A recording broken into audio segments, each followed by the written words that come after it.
the scamdemic to not trust men, don't like men, hate men, all that garbage. And you know what? You lose.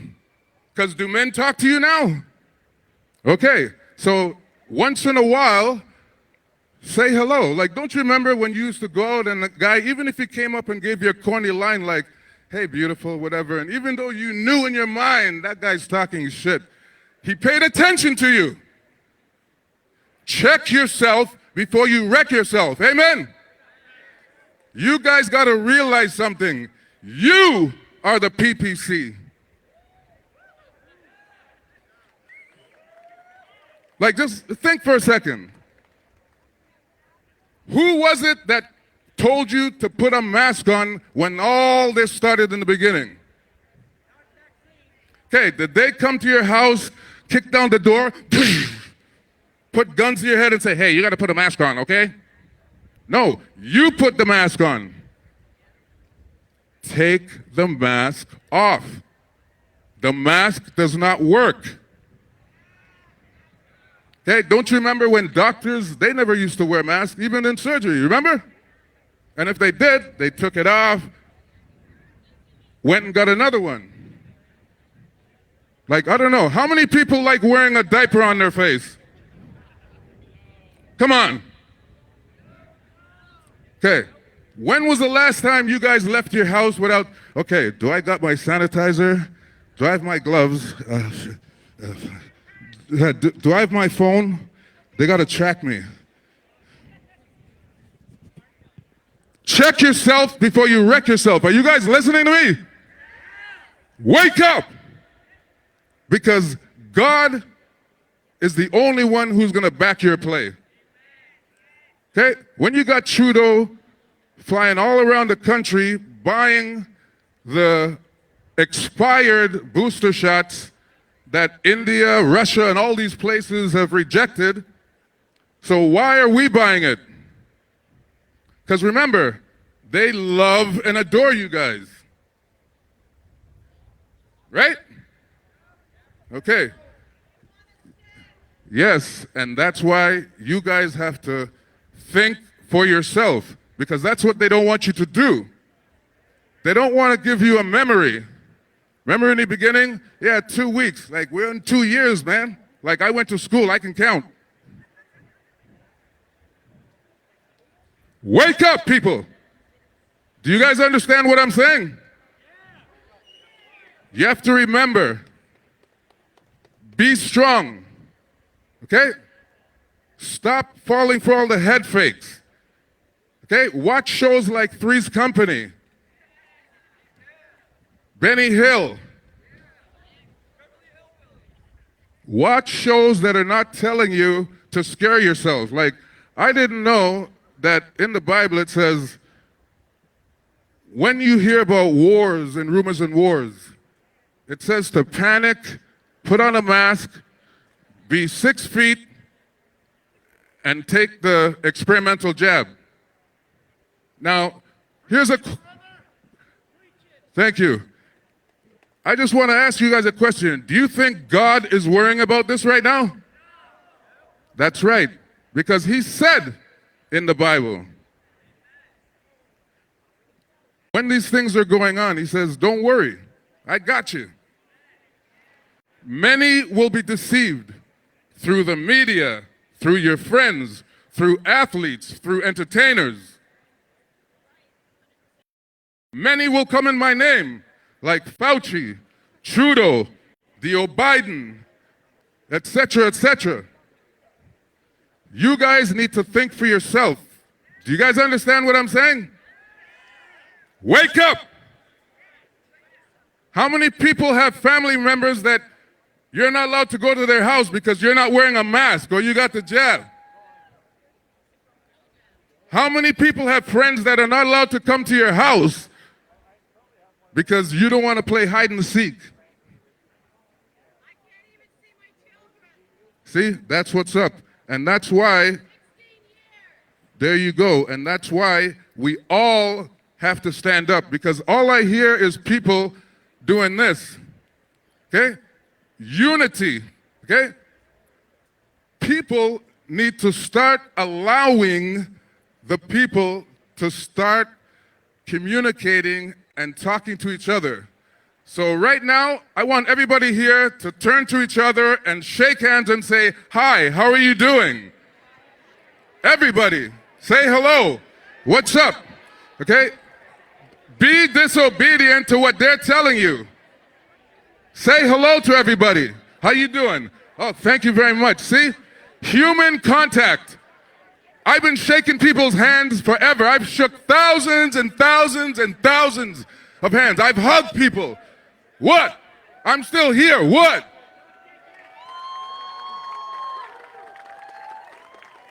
This is what you need to do.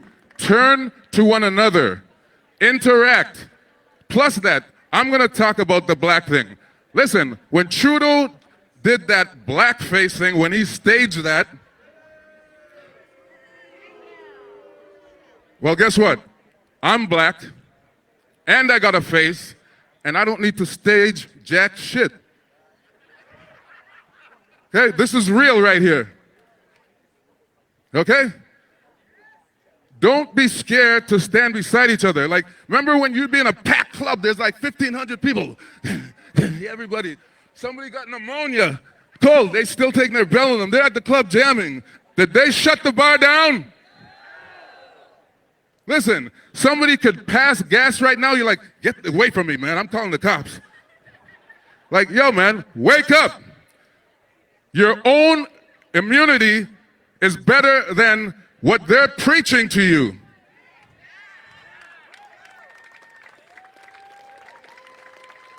Wake up, people. Wake up. Like, don't set your alarm for 6:30 so you could get to watch the news to tell you it's 90 degrees outside, the sky is blue, birds are chirping. Stay in your house.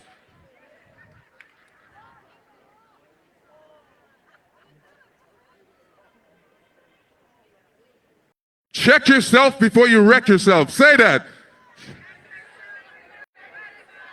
Okay, that's for you guys to do. Do you understand? Use your own brain. Think for yourself. Know who your friends are. Know who your enemies are. Know who your neighbors are. Okay? Because when shit goes down, who are you going to call? No, you're not. You need to be able to call somebody that you should be able to go over to their house. Okay? Not somebody calling the cops because you were smoking weed or you were playing some music. Why don't you see Trudeau or Ford or the people that's keeping you from living the life that you've all wanted to live? Anyways, one more time because I'm out of here. Check yourself before you wreck yourself. That's right. My name is Rick, Dark and Lovely. You can reach me on darkmantriniblack.com. That's what's up, man. Thank you, Rick, very much. Okay, sorry I'm here again. My name is Maurice Cormier, candidate for Etobicoke Center. One of the things I like with Maxime and the People's Party, within our own riding, we allowed to create a local policy that improves the local.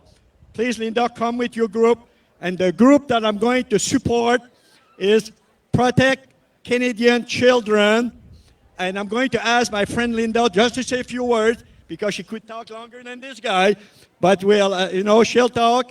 And the first piece of legislation that I will do when I come elected is to have a bill for protection of our children. So we're going to work with the local people, and we're going to come up with a bill that they'll have no choice to approve. Okay, Linda, please. Hello. First of all, I need to apologize. I'm not a great speaker, so I'm going to try to make it short as possible. Since 2007, I have been researching what's happening to the children in foster care and group home. Our children are dying. The children's aid have taken over our kid.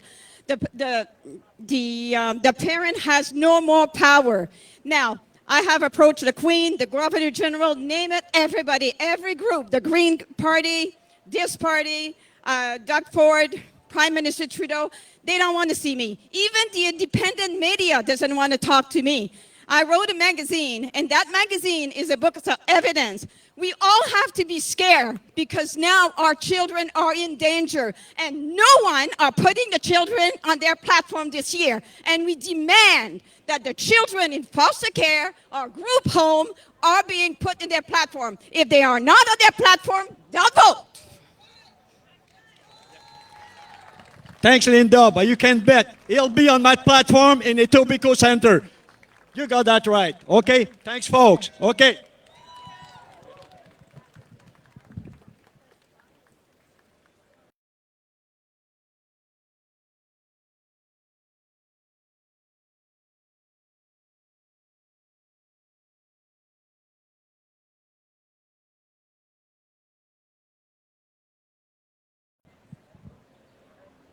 What's going on, Toronto? What a great turnout so far. My name's Cole Squire, and I'm the People's Party of Canada candidate for Brantford Brant in southwestern Ontario.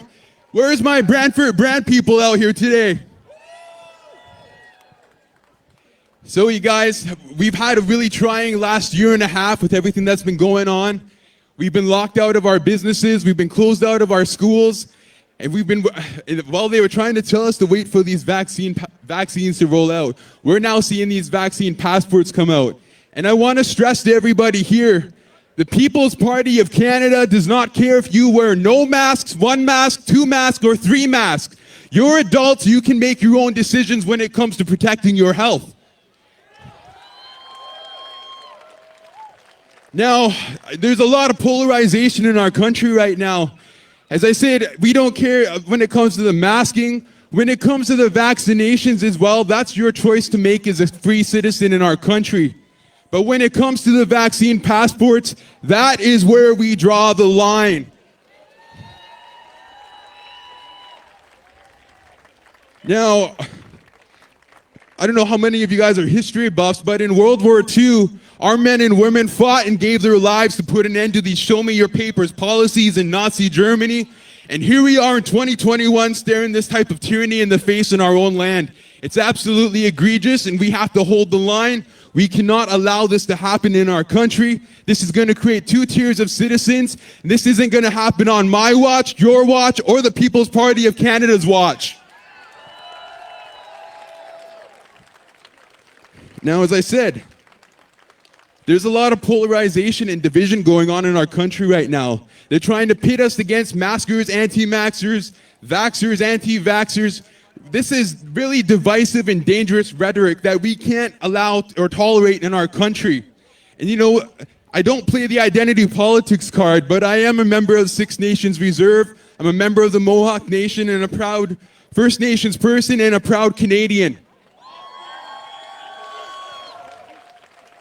Now, as I was saying, I don't like to play the identity politics card, but I will play it to dispel the woke bullshit we're seeing from the Communist Broadcasting Corporation and other fake news in Canada. Now, as I said, you guys, we can't allow them to continue to divide and polarize us. We need unity in this country like we've never seen before. Now, another little part of history.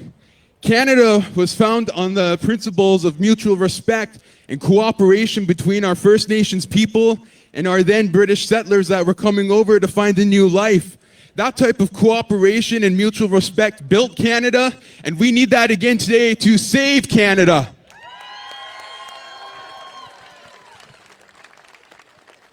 So you guys too, you might look at some of the polls. I tell people, don't look at the bad polls, only look at the good polls. And you know what? When you look at them, they're totally skewed. How they excluded our federal leader, Maxime Bernier, from participating in the federal leaders debate because he apparently thought we had some type of decline in support since the last time in the 2019 election. If anyone thinks that our momentum and our movement slowed down in the slightest since 2019, go shake your head. The purple wave did start out. It is now a purple tsunami. This is going This tsunami is coming from the West Coast and it's going all the way to the East Coast. Now, you guys should be proud of yourself. This is a very pivotal and important moment in our nation's history, and this wouldn't be possible without all of you guys. So give yourselves a big round of applause. It is a great honor and a privilege to be a part of this movement, and I'm very proud to be a part of such a movement with the People's Party of Canada, with Maxime Bernier. This man has stood by his guns and his principles, even if it costed him the Conservative Party leadership. But you know what? I'm happy that he left the Conservative Party of Canada, because they're now just the Liberal Light Party. This is not only just a conservative movement, this is a movement for all freedom-loving Canadians in our country. I said you guys all should be very, very proud of yourselves. We're fighting for the future of our country, the rights and freedoms of our future generations, and we are not going to continue to tolerate this divisive and dangerous rhetoric, whether it's coming from Justin Trudeau, Aaron O'Toole, Jagmeet Singh, or any other party leader out there. As I said, they want us to be focused on class warfare, fighting against each other, so that we're distracted from the real issues that are going on in Canada. We're not stupid. We know exactly what they're doing. This part of this global communist coup is not going to be welcomed in Canada, and we are going to hold the line. We will not be a post-national state with no core identity. We have culture and our values and our principles in our country that unite us. And as I said earlier, these are things that our men and women who served, fought to uphold, defend, and protect. And this is our generation's duty to do the same today.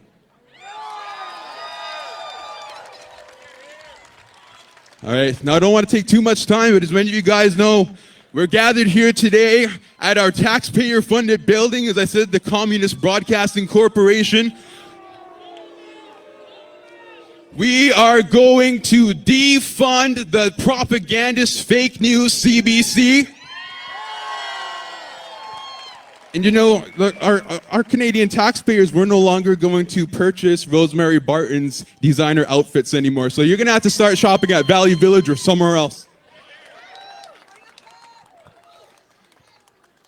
Yeah, you know, you guys, Elections Canada, they've been great. There's been a lot of concerns. Unfortunately, we didn't fill all 338 ridings across Canada. We did a stronger vetting process this year. They put out the snap election to make it seem like we wouldn't be ready, but we've been gearing up for this for months and months and months. There's going to be a lot of positive surprises come September 20th. They're going to understand that we are not a fringe minority group. We are here to stay. We are going to continue building our momentum regardless what happens on Monday, September 20th.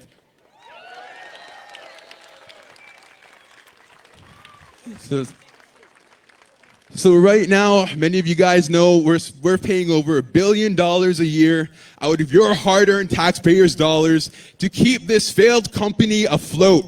They have less than 30% national viewership each night, and I wonder why. Does anyone here watch the CBC at night? Does anybody think they have honest and integrative journalism coming out from the CBC? Do you think they're a little bit biased or one-sided when it comes to covering important issues in our country? Do you guys think it's fair that Canadian taxpayers foot the bill for this failed establishment that continues to prop up the Liberals and the globalists in Canada? That's right. And I said, you know what? We are a broke nation right now. We're approaching $1.5 trillion in debt. This is record debt. We can't continue to bleed our country dry. We're borrowing money from our children that aren't even born yet right now. And you know, these types of cuts, they're not going to affect the people that rely on them the most in our country. But you know what? We can defund the CBC. We'll save Canadian taxpayers $1 billion. We will stop wasteful corporate welfare that rigs the economy and favors some businesses over others. This is going to save Canadian taxpayers anywhere between another $5 to $10 billion. And you know, I have to point it out while I'm here. The NDP, they say that they're against the wealthy in our country. They want to have a wealth tax. Where was Jagmeet Singh or anyone from the NDP while our medium and small businesses went into bankruptcy and closed their doors over the last 18 months? They did not care about Walmart or Costco bringing in record profits. And even now with these vaccinations, some of these failing pharmaceutical companies are now seeing record profits in their margins. So this is total hypocritical of the NDP. And you know, we're not just bringing in conservative votes. People say that PPC is just splitting the vote. We're splitting the vote from all the parties because everyone in Canada is sick and tired of what's going on in our country. So I said, I'm really proud to be able to be a candidate for the People's Party of Canada. I'm proud to have gotten to know so many wonderful candidates, such as Ian Roden here from Spadina, York. You guys, we got to get him into office, so continue reaching out, supporting your local candidates. Even back in our home riding there, we have Wendy Martin here from Oxford County. Give it up for Wendy. Also give a shout out to my other local candidate in my area in Haldeman, Norfolk, Ken Gilpin. It said we have patriots standing up across the country, and it's our duty to do so that we're protecting the future of our nations, our future generations, and we need to save our children in this country. We cannot allow this type of tyranny for them to grow up in. They've missed out on some of the most important milestones in their life, whether this was graduations, competing in competitive sports, or even being able to have birthday parties or enjoy having just a play date with their friends. It's unprecedented what the type of abuse we put forward to them. And what was the establishment's response? I think they said something like, oh, our children are resilient. If you look at Bell Helpline this last year, twice as many calls as the year before. 4 million children phone this helpline because they are at their wits' end right now. We need to fight for our children and protect our children.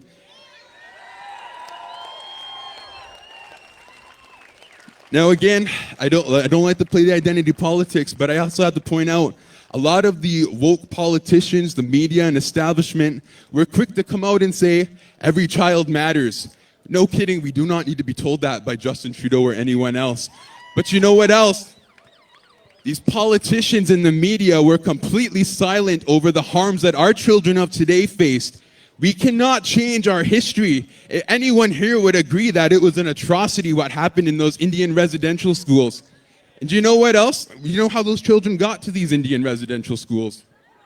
In 1867, Alexander Mackenzie, the Liberal Prime Minister of a Liberal party, put in the racist Indian Act that put our children into these schools, segregated our First Nations peoples onto reserves, and classified us as second-class citizens in our own country. So myself, I'm going to make sure that we're continuing to educate people and fight back on this Indian Act. I think it needs to be completely abolished, and I'll have that conversation with our First Nations people. Now, well, I don't want to take too much time of you guys this afternoon. I know you're here to hear from a lot more better speakers than myself. But you know what else? The establishment, they recently passed the United Nations Declaration on the Rights of Indigenous People. Now, I had a lot of trouble with this. I never heard that term too much before, being a First Nations person. So I did a little research. I went on to Google, and I looked up, define what an Indigenous person is. And it said naturally occurring or originating from anywhere. So I said, that makes us all Indigenous in Canada. We do not need a corrupt global establishment dictating to us how we treat our people within our own country. We have a Bill of Rights. We have a Charter of Rights. We uphold human rights in our country, and we do not need the corrupt, dysfunctional United Nations telling us what to do. So I think we're going to repeal and abolish UNDRIP. I think we're also going to repeal and abolish the United Nations Paris Climate Accord, the Global Compact on Migration, and we will fight to put our citizens and our country first ahead of this corrupt global bureaucracy that is hell-bent on global communism. There's a lot riding on September 20th, and as I said, it doesn't matter. I'm sure we're going to get a few good seats into Ottawa, and some opposition is better than no opposition. The Conservatives should have done their job the last 18 months, the last few decades, to make sure that our country wasn't in such a mess that it is today. So as I said, we're going to have some strong candidates elected into Ottawa. We're going to make sure your voices are heard, our concerns are heard, and that our country remains that true north, strong and free. So they said, this election's not over by any means. We have 5 days left to flatten the tyranny, to flatten the lies, and to save Canada. The future of our country depends on us getting some strong candidates into Ottawa to make sure that our country remains strong and free, and that we're not going to continue to succumb to these globalist, divisive ideologies that they're pushing out so far. Now I have to quote this while I'm here too. I believe President Donald Trump. What do you guys think of him out here? I know he's a polarizing guy, but he tells it like it is. And you know what? I like when he said, everything woke turns to shit. And that's what we're seeing in our country right now. No more of this woke virtue signaling identity politics. We treat all Canadians equally. We don't care about your race or your ethnicity, your sexual orientation, or your personal religious ideologies. Or whether you have a vaccination or not. You know, these things, they are important puzzle pieces to your overall self. But we care about your character, we care about your integrity, and most of all, we care that you will stand up to make sure Canada remains a free and prosperous country for everybody in our land. Thank you, guys.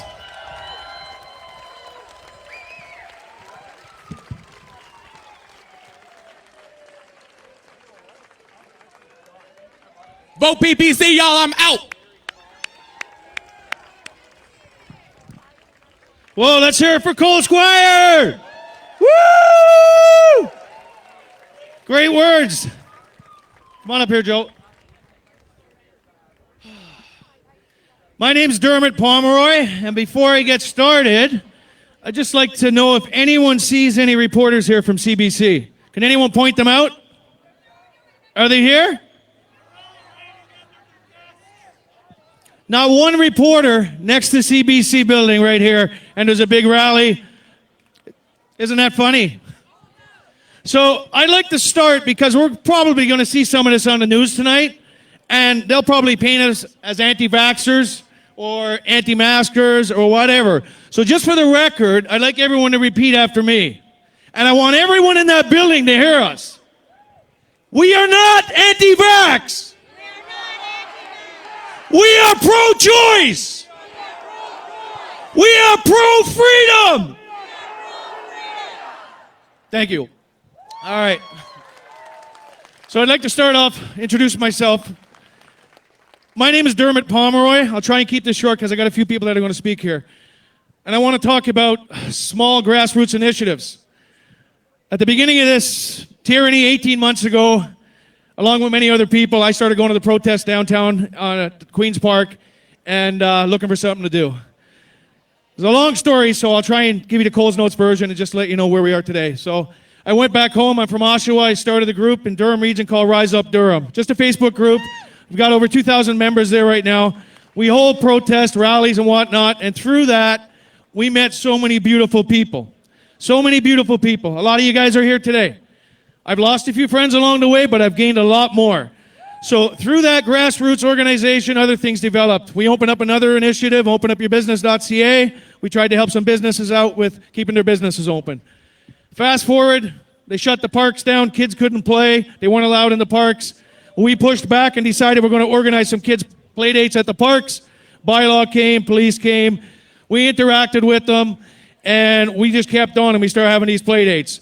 I developed Game On Canada with the help of Take Action Canada. Ryan Penn and Sherry St. Louis reached out to me. They designed a website for us, and it's basically an actionable item we're doing for our kids. So that's up and running. It's a website you can find at gameoncanada.org. And from there, what's happened, there's a gentleman here I'm going to speak about. His name is Joe Anajar. Sorry. He started a Facebook group 2 weeks ago. Originally, the name of it was something like Parents Against Vaccinated Your Kids in Sport, but he changed the name to, short and sweet, it is Youth Sports Freedom Fighters. And what it is, right now, they're forcing vaccine mandates on the kids in all our sports, and he started the group. Within 2 weeks, he's got 6,000 members. So Joe reached out to me because someone told him that I was trying to do stuff for the kids. We're going to network together and work on a few things. But what's come out of that, we had a lot of people telling us about what the rights are. And how to stand behind the rights, because in Canada, they don't have the right to force vaccine on us. We know that, but we need to put together an information package. And what we've done, through the help of Jody Ledgerwood and Chris Weisdorf, they came up with an information package, and it's basically all of your rights are in there explaining everything about this vaccine policy that's illegal. And the problem is right now, the government is tricking businesses into thinking that they have to come up with a mandatory vaccine policy. And they don't. All the government is saying that you have to have a vaccine policy. So most people don't understand that. They implement a vaccine policy that's illegal. And what we're doing is we're sending the information package to these businesses, to these organizations, to sports organizations. We're having a little bit of success. But right now, what we're trying to do is get this information package online. It'll be on Game On Canada, which is also a Facebook group. There's also a website, gameoncanada.org. And Youth Sport Freedom Fighters is a website or a Facebook group as well. All of this information with the information that you can send off and hold these people accountable in the higher ups, whether it's the Ontario Minor Hockey Association, Oshawa Minor Hockey Association, to GTHL, the soccer leagues, and I just heard yesterday that the soccer leagues, I think it was the Ontario Soccer, OSA, has reversed their mandates because someone sent this type of information package in and explained what the laws were. So we've got 6,000 people in that group alone, plus all of us, pushing back on this. So I'm not going to go on too much longer. I just want to push this. Youth Sports Freedom Fighters, Game On Canada. And also, if you want to reach me, because Joe and I are working together, you can reach me through Dermot at GameOnCanada.org. That's Dermot at GameOnCanada.org. Dermot is DERMOT at GameOnCanada.org. We want to get this information package into as many parents' hands as we can, send it up to chain of command, push back and overturn these vaccine policies because it's illegal. I mean, that's the bottom line. It's illegal. Right now, over in the UK, they just overturned all this, and that's what we're trying to do here. And I'd like to give a big thank you to the PPC for allowing me to speak here. Normally speaking, I don't really endorse any political party. I stopped voting a few years ago, but guess what? I'm voting PPC this year, and I encourage everyone else to do it. They're the only party that is pushing back on these vaccine policies. So, PPC all the way. And I want to give another shout out to Daryl Mackey in Oshawa. Daryl Mackey came out to Rise Up Durham, met him. He's a great godly man. He was holding church services for us. He's a great family man. He stepped up to the plate and decided to run for PPC. And we also have Patricia Conlin that's running in the North Oshawa area. So let's hear it for those two. And Thomas Androvic in Whitby. All right, I'm going to pass it off to Joe. Let him say a few words, then we'll get Jody up. This is Joe Anajar, sorry. Thanks a lot, Dermot. I'm extremely excited to be with you guys today. This is something definitely new for me. I just felt like it was my place to really step up and create this group. You want me to push it? Touch your lips. No COVID on it. All right, I'll put COVID on it. So guys, as I was saying, I created this group 2 weeks ago for families who were being forced to take a vaccination, players that are being forced to take a vaccination. And what I wanted to do is basically get as many people, as much support as we can get, and really fight back hard against this mandate. I'm a hockey guy. I have a son who's also dealing with this same situation, so it really puts fire under my ass. Guys, I want to let you know we are 6,000 families strong. And I don't see us stopping, guys. I will not stop until these mandates are done, until our kids can play without discrimination, without ostracizing them, so we can all be together. And that's what Canadians are all about, being together. I want to tell you guys, I've received so many messages from fathers, from mothers who are distraught. They feel alone. They don't know what to do. And my message to them is, I have your back. I'm not going anywhere. I'm going to lose many friends. I may lose support, but I know I'm doing the right thing for our children, for our future, for their future. How many friends you got today?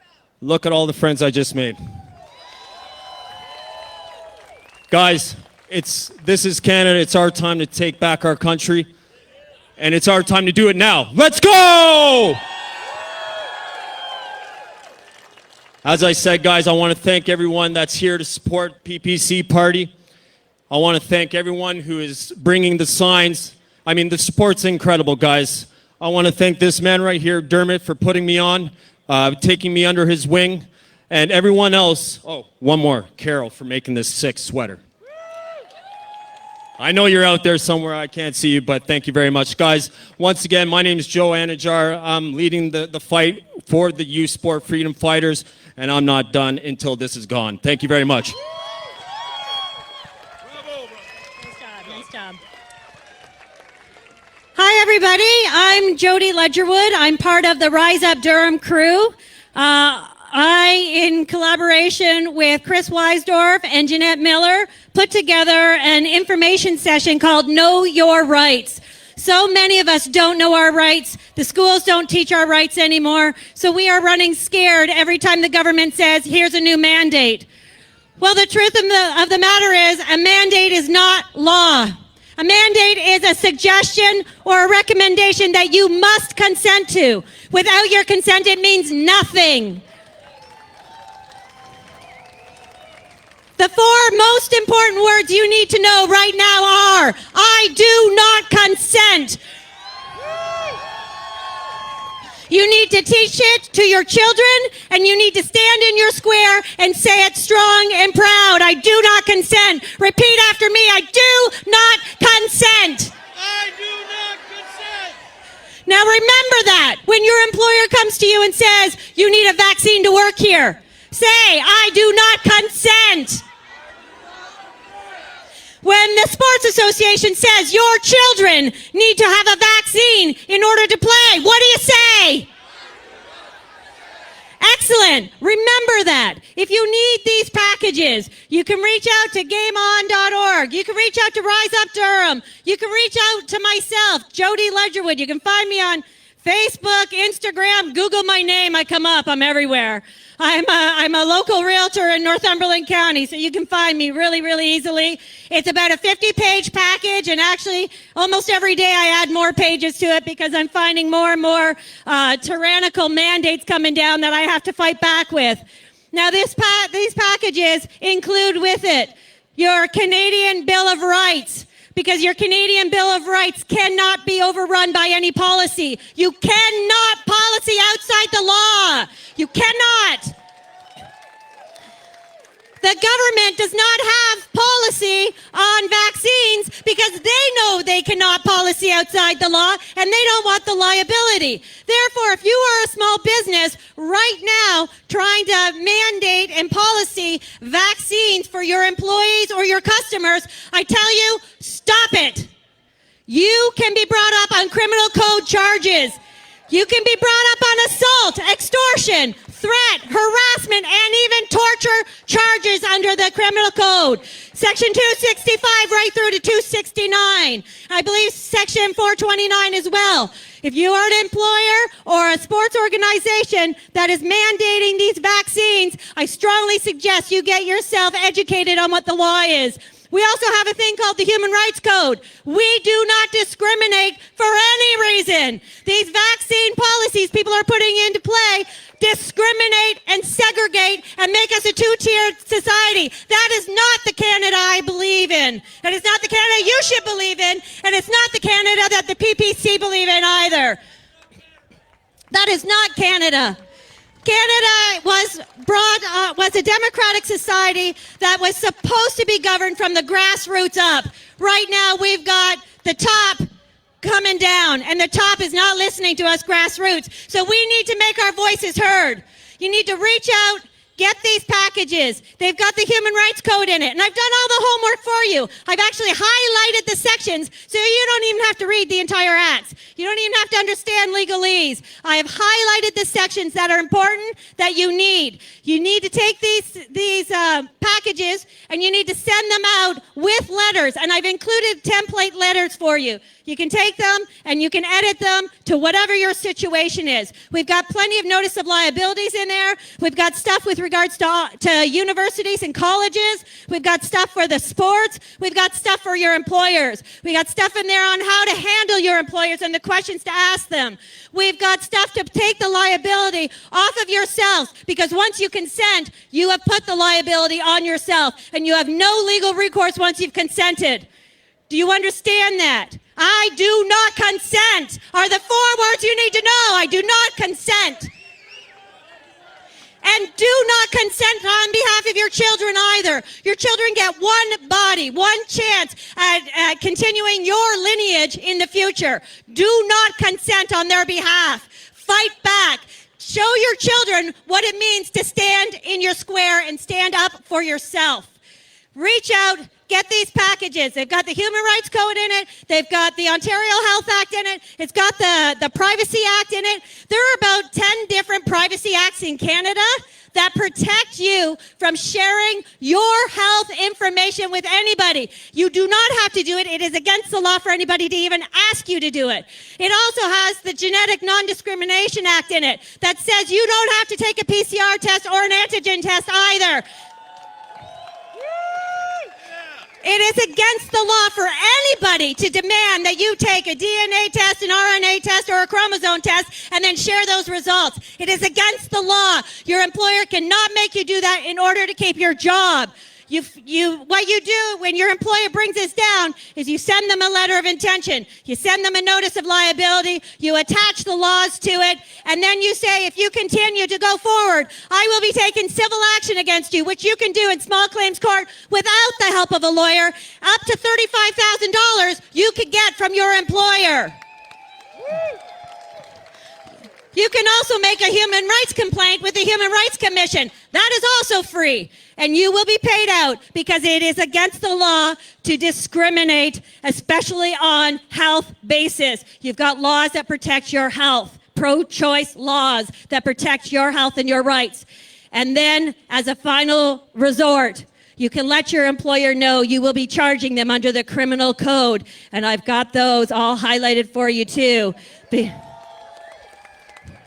Stand in your square. I do not consent. Reach out to Game On.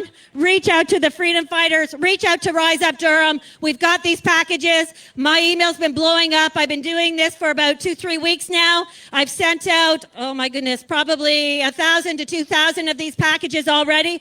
They are working. The OWHL went back to the discussion table to revamp their policy.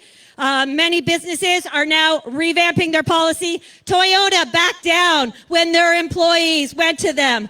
So,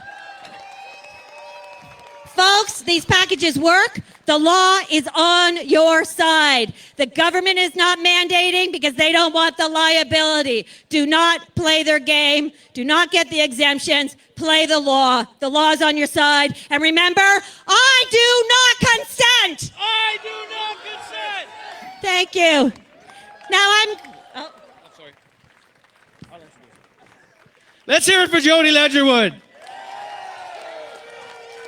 Guys, that was a lot of work for that package. I think it's 47 pages long. Oh, it's 50 pages now. She keeps adding to it. But anyhow, reach out to her, reach out to me, reach out to any one of us. And Chris Weisdorf as well had some helping hand in that. I just want to say one thing. Canada was founded on the supremacy of God. We have a godly man here who's a true friend of mine, Donald Mutu, who's going to lead us in prayer. And then we're going to get up Danny DeSantos. He's running to be the next mayor of Toronto. So let's hear it for Donald Mutu first. Thank you. Our gracious God and our Heavenly Father, we come to you this day and through the matchless name of our Lord and Savior Jesus Christ. We recognize this day that thou art God, and beside thee there is none other. We pray right now, O God, first of all, for the leaders of our nation. We pray for the leaders of all around our world, that they will make godly decisions, that they will make proper decisions based on the Word of God. We pray, O God, for the rights and freedoms of everyone here and around our country and around our city. We pray for all our mayor, O God, and the police force and the law enforcement for the CBC. We pray for each and every home that is going through domestic upturns because of the decisions that they have made against the policies that are coming and being mandated for us to take. We pray for those that you will fix these things, oh God. We prayed, oh God, that you will bless the leaders of Rise Up Durham and all the other groups, the Rise Up groups throughout our nation and throughout our land, oh Lord. We pray for all of the freedom fighters and this group that is represented here today. We pray for all of the PPC leaders. Oh God, we pray that you will have your way, because we trust in you, oh God, a God that is unfailing, a God that loves each and every one of us. We thank you. In the mighty name of Jesus we pray. Amen. Thank you, Donald. Let's hear it for Danny DeSantos, I believe, is up next, right? So again, my name is Ian Roden. I'm the candidate in the area. Next up, we have Danny DeSantis. I just want to say we're a federal party, and we admit that the federal government has failed big time. But anyone can see that Toronto is failing. I door-knocked a gentleman, and his daughter was attempted pedophile tried to lure her into a park. They called the police. The police couldn't really do anything about it, and they saw in the newspaper that he was arrested a few days later. Thank God. A few days after that, he was back out on the street because of COVID overcrowding. So pedophiles have more rights. In a week, pedophiles who are vaccinated will have more rights than just everyday citizens who choose what to do with their body. And it's disgusting. John Tory has not shown any leadership. He's hiding in his $7 million condo. We need to shake things up at the local level.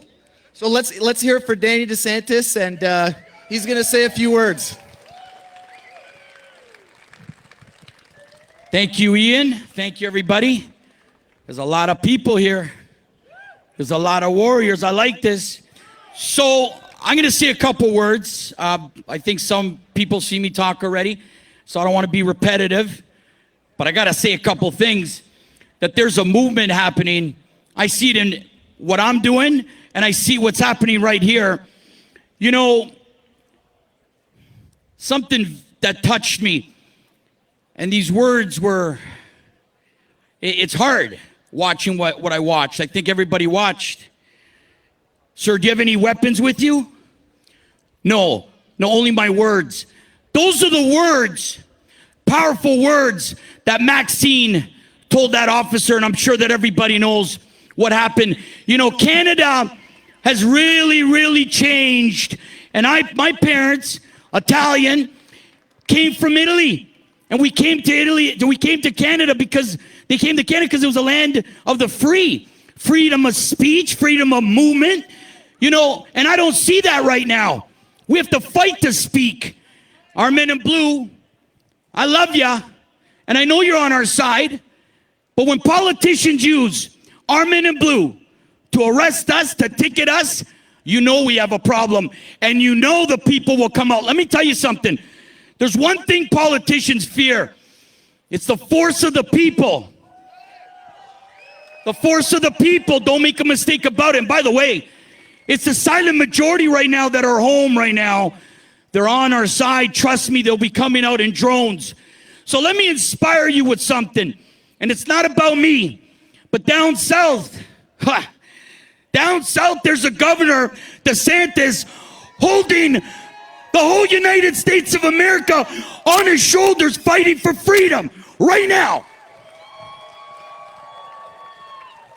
And soon, there's going to be a DeSantis making a move right in the north, fighting for freedom, putting all the Torontonians on his shoulder. And I'm right here, 5'9".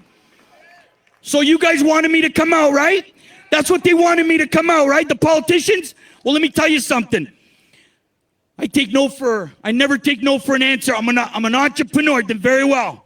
Very well. So I'd love to see how they're going to figure it out. You know, they've done a disservice to mainstream media.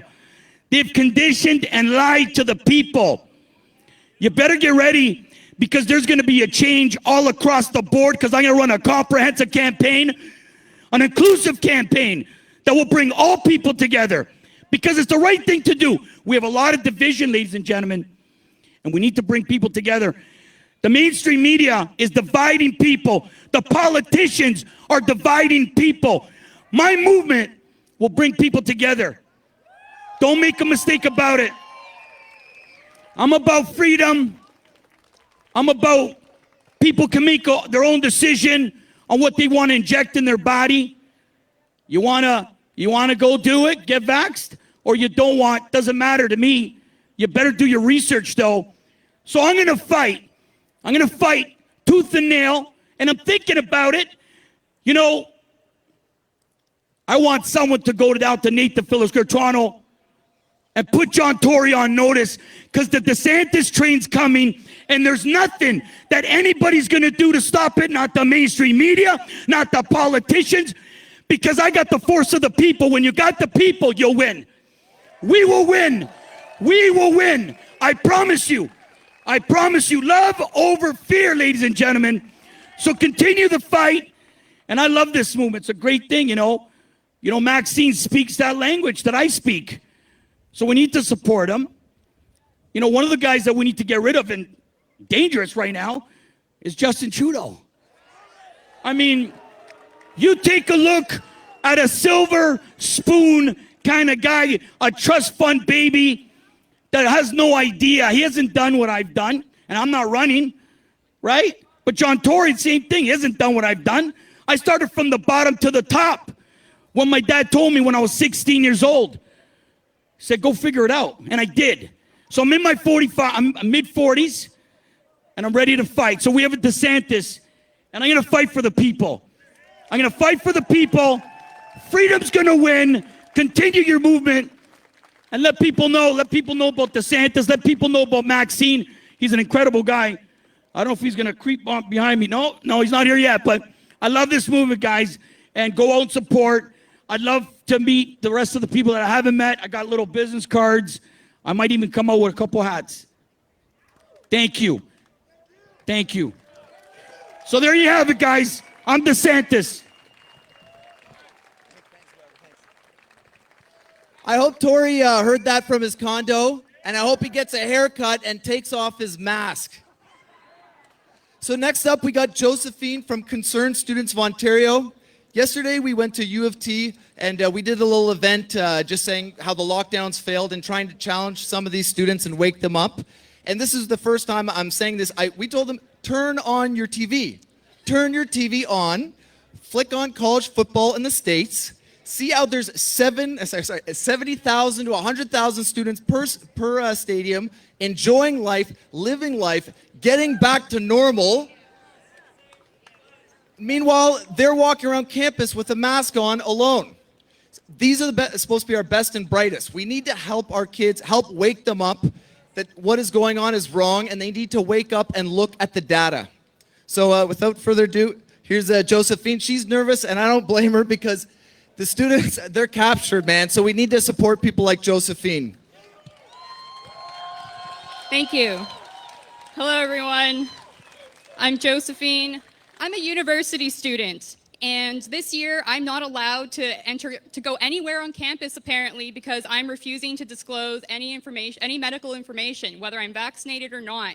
And that's not right. Why am I paying thousands of dollars to go to school to get an education and then go, whoa, you can't step on campus because we need to know your medical information? That was never a thing before.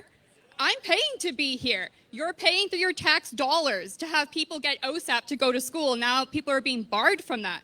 That is absolutely wrong. This is just tyrannical. So I started Concerned Students of Ontario because the future is ours and the future is our responsibility.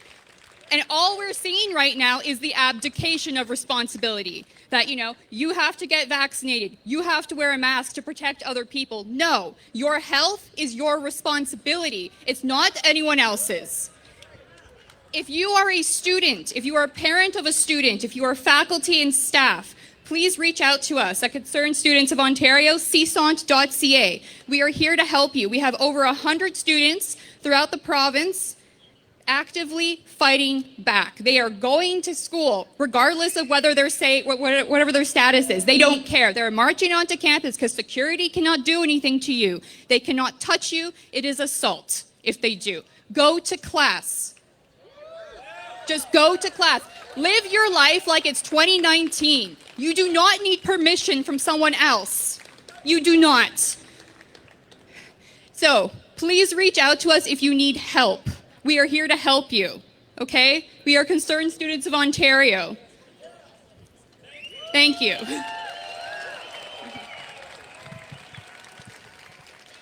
I hope the people at CBC heard that from a right-winger, a liberal arts student, U of T, crazy right-winger, crazy girl. What is she talking? Do you hear that, CBC? Do you want to come down and interview someone about something that's actually important? Next up, we have Peter Terrace from Niagara, a fantastic guy. He's doing great things, and he's probably going to take his seat. Thank you, Ian. So, what George Orwell, what he said about the media, he said that the media tells you what they want you to believe. And, you know, I think all of us here, at one point or another, believe that we know what is best for our neighbors, for our street, for everyone else, for our community. We can all fall into that trap. We can all fall into the trap of believing that we know what is best for everyone. In fact, every dictator in history has been able to rationalize their actions as moral and just. And how does a society protect itself from one person or one group forcing on the rest of us what they think is good for us? And that is freedom for all. We all need to be able to choose what is best for us, especially when it comes to our own bodily autonomy. We cannot have our bodily autonomy violated by our state. Now, I guess the media has not, CBC has missed some of these stats, but you'd think now that we have the vaccine, the death rate in 2021 would be lower. So the UN death rate in 2020 was 7.612.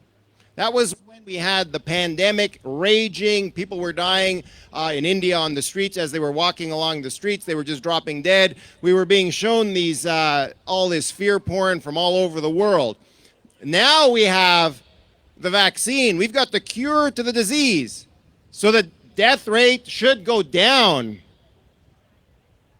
No, it's higher. It's 7.648. So I guess in this case, the cure is worse than the disease. So,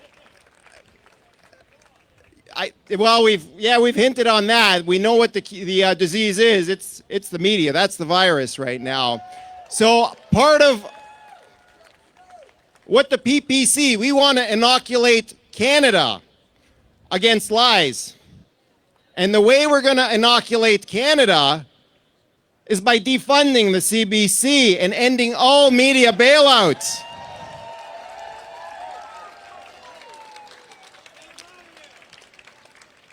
So Jordan Peterson, he has a quote. I'm going to start with a quote, end with a quote. He says that following rules doesn't necessarily make you moral. It may just mean that you're afraid. Okay, my name is Peter Terrace. I'm the candidate for the PPC in Niagara Falls. Thank you for coming out today, and I think Max is coming soon. Thank you.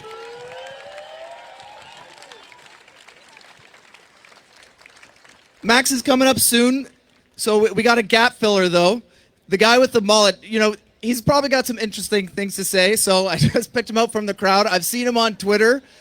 He does some legendary rants while he's driving. I'm sure it's totally safe. Anyway, so this is Alex Cargill, local guy from Ajax. Just a regular dude. Cheers, everyone. It's great to see the PPC gathering in downtown Toronto, the belly of the beast, the place they say is way too liberal to ever go PPC. Now, I live in Ajax, but I spent most of my days in the MTCC, MTCC, working as an audio engineer until COVID came along and rocked all of us. And like the quote to Orwell, I was like Boxer in Animal Farm. When the utopia wasn't working out, I just said, I will work harder. We changed our whole warehouse into just this mask making facility. We're going to make the best of it. We're going to do it. I will work harder. Then keeps going. We turn ourselves into a studio much like this, but less funded by the government. We just kept saying, we'll work harder. I see all of my friends that I work with eager to travel to America again, and they can't do so because they've been told that your freedom is attached to your vaccination status. Somewhere along the line, it didn't become medical. It became linked to every one of our freedoms, and they stopped talking about the medical so much. They just said, we got a top doctor in front of you. Listen to the top doctor. Well, I like to listen to top doctors that got Nobel Prizes, like the guy who created the PCR test. Thank you. Kerry Mullis, genius, absolute genius. What did he say? I think most of us have seen that legendary 2-minute video where he said, my test is not designed to find sick people. It is a political test that they throttle high when you're unvaccinated and they dial down when you are vaccinated. Every part of this is a lie, and we're standing ironically in front of the building who could pull the thread on the biggest story of all time, yet why don't they? Why don't they? Because the sleep of reason bring forth monsters. And we've been in a coma of reason, so the monsters don't even get fought now. We just stay asleep and we let them make a nice home, and they pay our media to tell us what's normal now. It's not normal. None of this is normal. And when I started following in 2019, Max Bernier, after he lost, I said, if he stops fighting, maybe I'll give up on PPC. But he didn't stop fighting. He kept going. Everything he has said has come to pass. Why are they afraid of him? Why is the only thing you see made up, ginned up Daisy Group, Kinsella Group?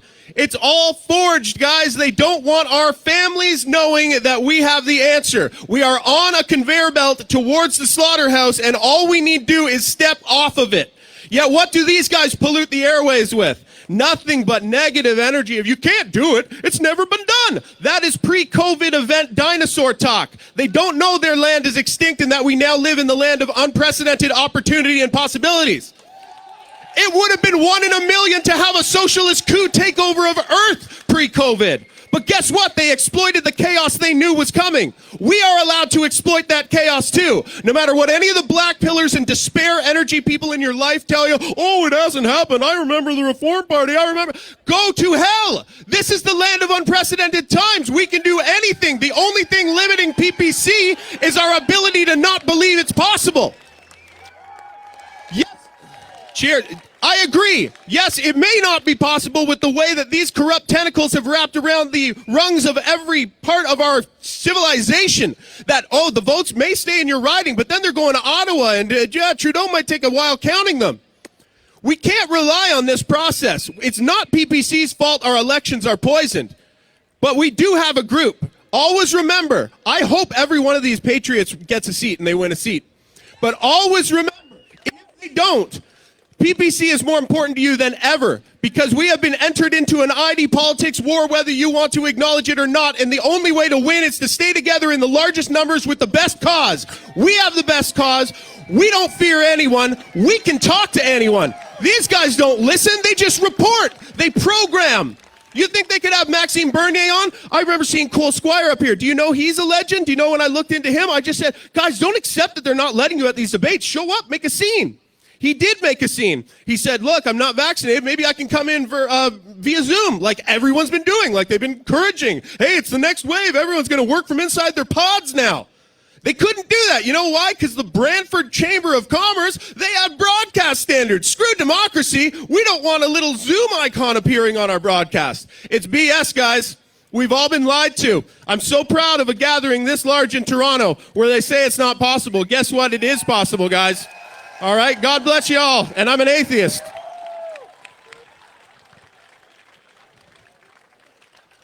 That's one guy who should never wear a mask because he can't breathe when he talks a blue streak. Next up, we have Jason from Take Action Canada. He's going to talk about another serious issue that CBC might touch on, but they don't want to do anything about it, and the government doesn't want to do anything about it. Hi, my name is Jason. I'm from Take Action Canada. So I'd like to discuss an initiative that we did through Take Action Canada called Deaths of Despair, a Child Suicide Evidence Package. So I had some help from Dr. Paul Alexander. He is North America's top academic scientist to come up with all the statistics surrounding child suicide during the lockdown. It was very difficult to come up with a lot of the statistics because the government's actually hiding it from us. The same way they lied about the COVID deaths, they're lying in reverse, and they're trying to conceal the deaths of despair and what's been happening to our children during and because of this lockdown. So we had a couple reports in the media, but they don't really touch on the real reason behind the why. So McMaster Children's Hospital in Hamilton reported an almost 300% increase in serious child suicide attempt during 4-month period of time during the lockdown compared to that same 4 months the year before. They also reported that there was twice as many drug overdose in children and a 90% increase in eating disorders. So what we found is that with children, this is immediate. An adult would have to suffer for months, unemployment, things like that. Eventually, they become depressed. With children, as soon as you tell them, you're not going to school next week, you're not going to be around your friends, your sports are done, all your activities, everything you've been working on, it's done, they immediately resort to suicide ideation and depression. So I have a couple statistics I want to share. Okay. So the kidsphone.ca received over 4 million calls in 2020 compared to the 1.9 million calls in 2019. So they are calling for our help. They're asking for help. And this problem just isn't in Canada. The Boston Children's Hospital, they reported a 47% increase in children hospitalized for suicide attempt between July and October of 2020 compared to the previous year. More like that, sorry. Arizona reported a 67% increase in child suicide during the lockdown. And according to a peer-reviewed study by the American Academy of Pediatrics, hospitals in the state of Texas reported that child suicide attempts were 2.34 times higher immediately beginning in March 2020, as soon as they announced the lockdown, once again proving that this was immediate effect for children. So now, was this necessary? Did we need to take our children out of school for COVID? According to the statistics that were known at the time, the survival rate under the age of 20 is 99.997. So it's almost 100% survivable. But that number's without treatment. That's if you sit at home and cover up with a blanket. So this is a very beatable illness for children, but more so, they have the lowest rate of severe outcome. The common side effect for children is sniffles from COVID. And Dr. Paul Alexander announced in a study this summer that the reason why children are at such low risk of severe outcome is because they have so few ACE2 receptors. So an ACE2 receptor lines your upper respiratory tract, your nasal passageway, and that's how the virus attaches itself to us. Young children don't even have ACE2 receptors yet, and as they get older, they develop a few more and a few more at a time. So not only are they at low risk of severe outcome, they're also at low risk of passing the virus to others. As a matter of fact, 86 studies show that no child under the age of 10 has ever passed COVID to an adult in any country around the world. So I'm going to hand out a few physical copies of this in the crowd.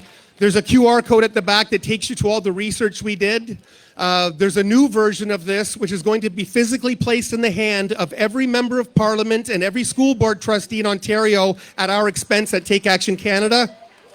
So we have to fight to keep our children back in school. Statistically, the safest place for children is in school. Children who acquired COVID likely caught it from their parents at home. So let's fight to get our children back in school. And I'd like to thank the PPC for being the only party to advocate for our rights and freedoms. Okay? Thank you.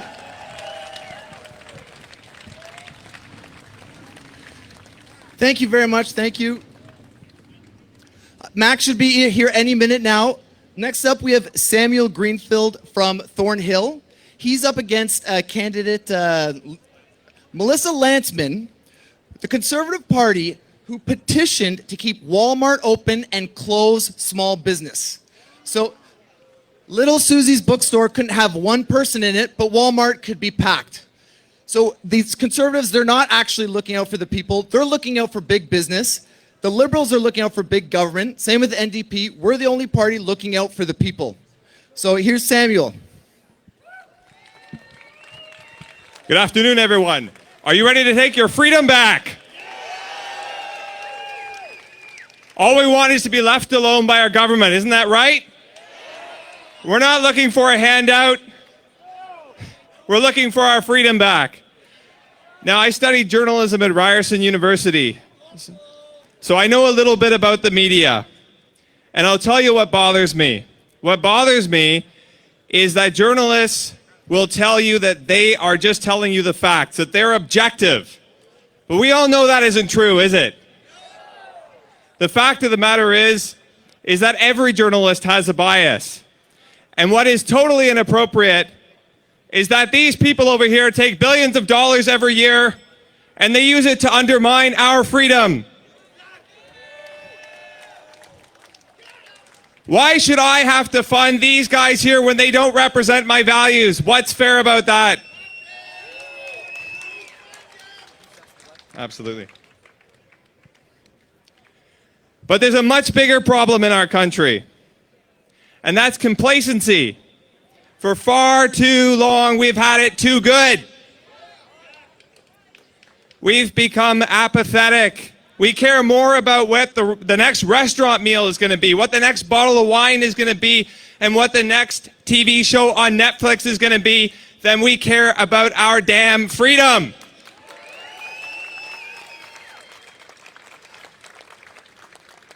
What would the young men who stormed the beaches on D-Day think of us now? So we have work to do and no one to blame but ourselves. And we're here, and we can be proud of the fact that we're here because we're here to fight for our freedom in the same manner, or not in exactly the same manner, but in the tradition of the men and women who have fought to keep our land free for many years. And so we owe it not only to those who came before us, but also to those who are coming after us to preserve the legacy of freedom in Canada. And the most important way that you can do that right now is to support the only man in Canada who has the guts to stand up for you, and that's Maxime Bernier.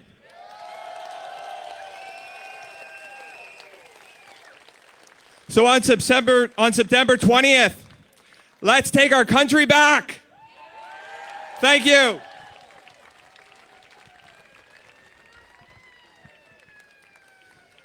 Okay, next up we have a comedian in the house. He's actually a funny comedian, not one of these government-approved comedians. His name is Ben Bankus. He's promised to be on his best behavior. This is the biggest crowd he's seen in a while because he's usually doing a comedy out of his dungeon, sometimes at Yuck Yucks. So here we go. Ben, come on up and say a few words. You're wearing a sweater for some reason, even though it's stinking hot.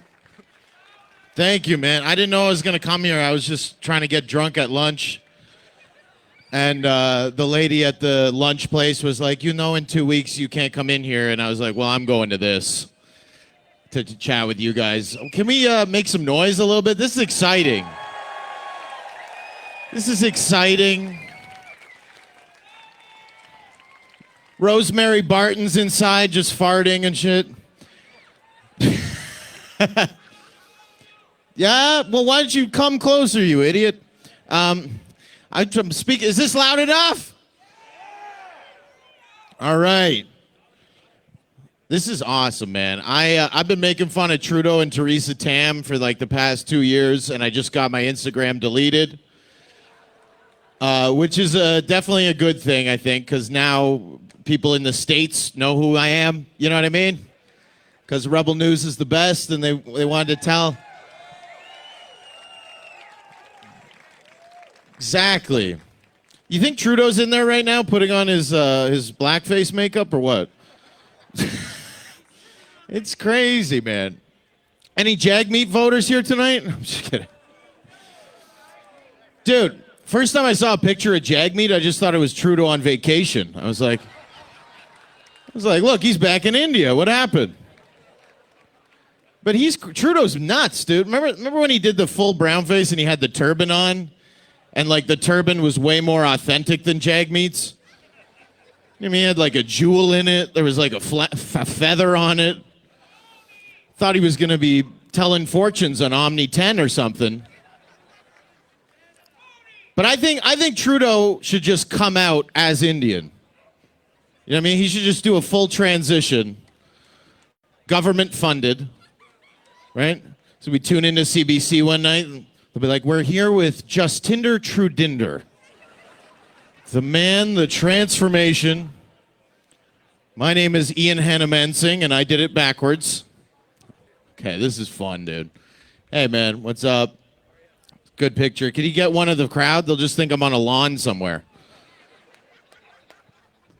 I was doing comedy shows I started comedy shows in June 2020 in a park. I don't know, you guys know Christie Pitts? So I started a comedy show in Christie Pitts. I got fined the second night by bylaw for like $2,500 for making jokes in a park. The guy, it was a grown man with braces, was the bylaw officer. And his last name, his name was Officer Coward. I have straight up. So it's so nice to be back doing whatever I'm doing right now. This guy's so close to me. It's hilarious. I love this. Are you filming this? Jesus. It's funny how Trudeau legalized weed and then he's wondering why we're all like conspiracy theorists now. Isn't that hilarious? He's like, weed for everybody. Why are they so... What's wrong? You got us all high for 5 years, and now we don't trust you. It's just how it works. I don't even trust the legal weed because I feel like Trudeau's selling it. Right? Like I got some weed, it said may cause schizophrenia. I was like, this is some good shit, dude. This is crazy. Yeah, man, this is fun. I mean, I don't know if you guys remember March 2020 when your whole Instagram feed was just, yeah.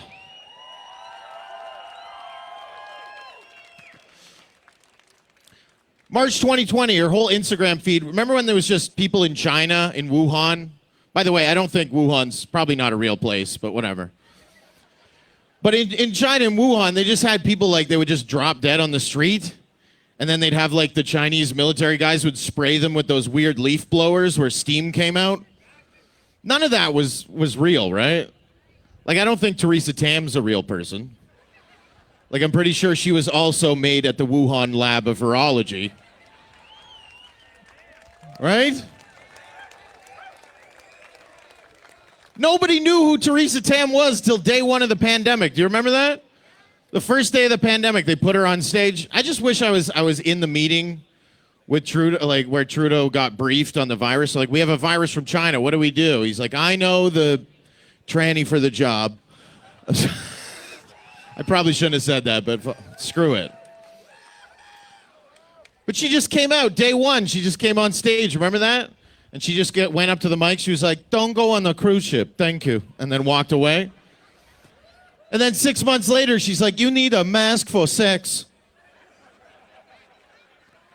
It's like, we know that she's been putting a bag over her head for the last 15 years.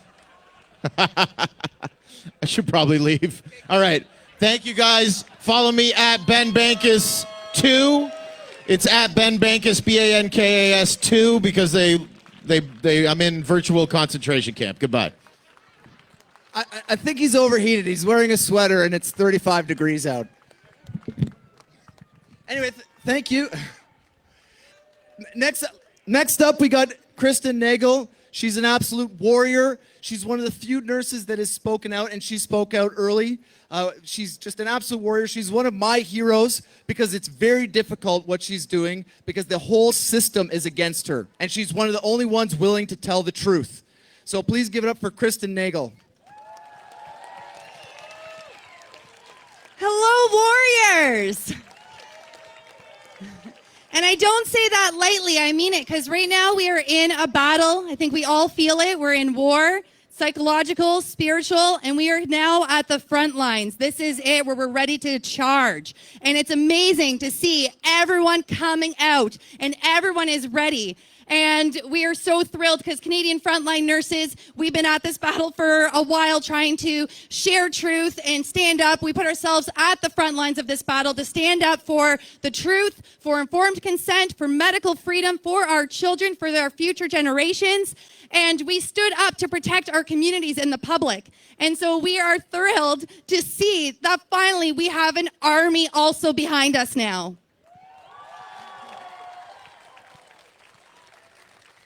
So I spoke up. I'm a nurse for 14 years. I was terminated back in January for speaking the truth. I'm also a holistic nutritionist, but gave me the background to see conventional medicine as well as holistic health. So I have a knowledge of both sides, which allows me to kind of see truth and what actual healing is.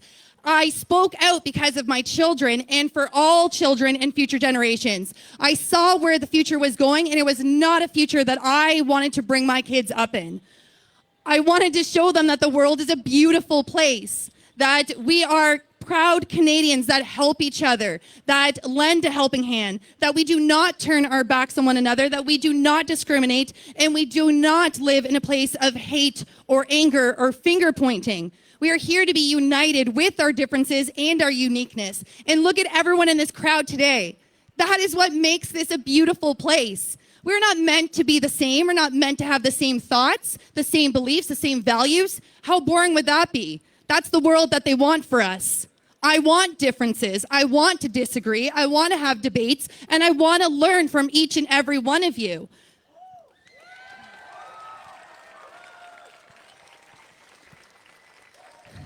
These guys don't want that. They want to push a one-sided narrative. They want groupthink. They don't want any of us to be different or unique or to even be critical thinkers. And we saw that throughout all of this pandemic. We've seen it right from the beginning, but we see it more so now. As we did our national worldwide walkout on September 1st. Yes. And we supported nurses that stood up at the hospitals because they were trying to mandate the injection on all healthcare workers, and we saw where that was going. That would mean all jobs and employments. So we created a walkout to support healthcare workers. And I bet many of you were there in Toronto or many other locations. It was a beautiful, empowering day. And we had measures in place, to make sure access was not blocked, to make sure it was positive, to make sure we supported the workers, to make sure that we had nurses and physicians and people in the crowd with us. Then we tried it again with, this time, a silent vigil this past Monday. And it was meant to honor everyone that has been affected by the COVID-19 measures or have had adverse reactions from the vaccines. It was a moment to hear our stories that are being ignored. It was a moment to create a tribute of our grievance, our suffering. It was a moment to lay our hearts out so that others can see that we are not evil, we are not anti-maskers, we're not anti-vaxxers, we are not here to create hate or attack or divide. We just want to be heard, and these are our hearts. And what did the media do? These guys, they have been vilifying us as a terrorist group, as a group that was there to attack the hospitals, to raid. Some places had more police in place than there were people there, leaving their flowers and their hearts behind. I was in London that day. CTV came out, interviewed me, completely left out the whole story about why we were there. I asked them to please make sure you share this story. There was a boy, Nathan. His parents put up a memorial of him on the fence with flowers and his picture, and this young man died after the Pfizer injection. I said, please share these stories. These are the ones that need to get out. Did anyone hear about Nathan's story on mainstream media? Yeah. And we are just created as evil people. And I look around and I see smiles. I feel hope. I feel the love. And where are they right now? Why are they not showing who we really are? They're scared, is why. They see the uprising. They see what is happening. They know that Canada is stepping up. They know their house of cards is about to crumble. They know that the truth is coming out. They know their lies are being exposed. And we know we've gone over the target. We know because we have public officials talking about us, Doug Ford. We even got Trudeau talking about us. So we know that they are desperate and they are scared and they are trying to attack us. But we are not going to counter that with any hate or anger or create further divide. Our leaders are doing enough damage with that right now. And we, the people, are going to rise above that. And we are going to continue to come at this with love, because love is the only thing that is going to get us through this. It is love wins, good wins, and God wins.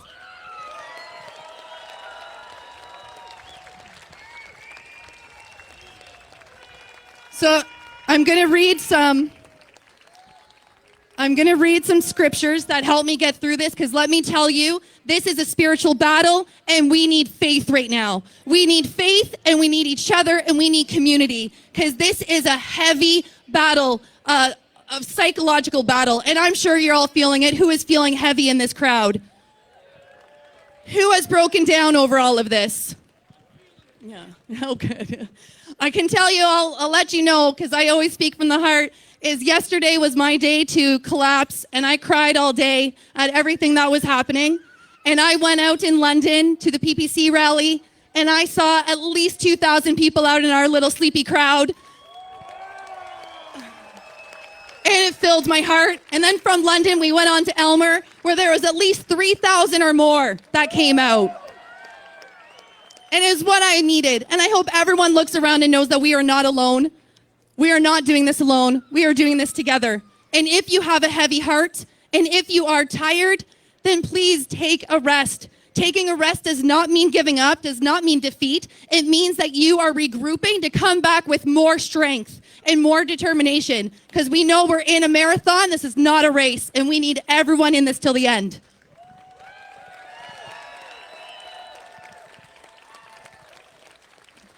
So I'm going to read you from 1 John 4, verse 18.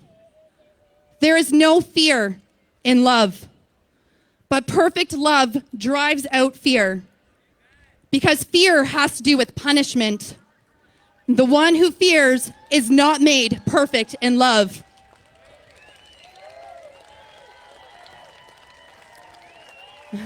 It looks like our guest of honor is here. So that is what I want you guys to stay with.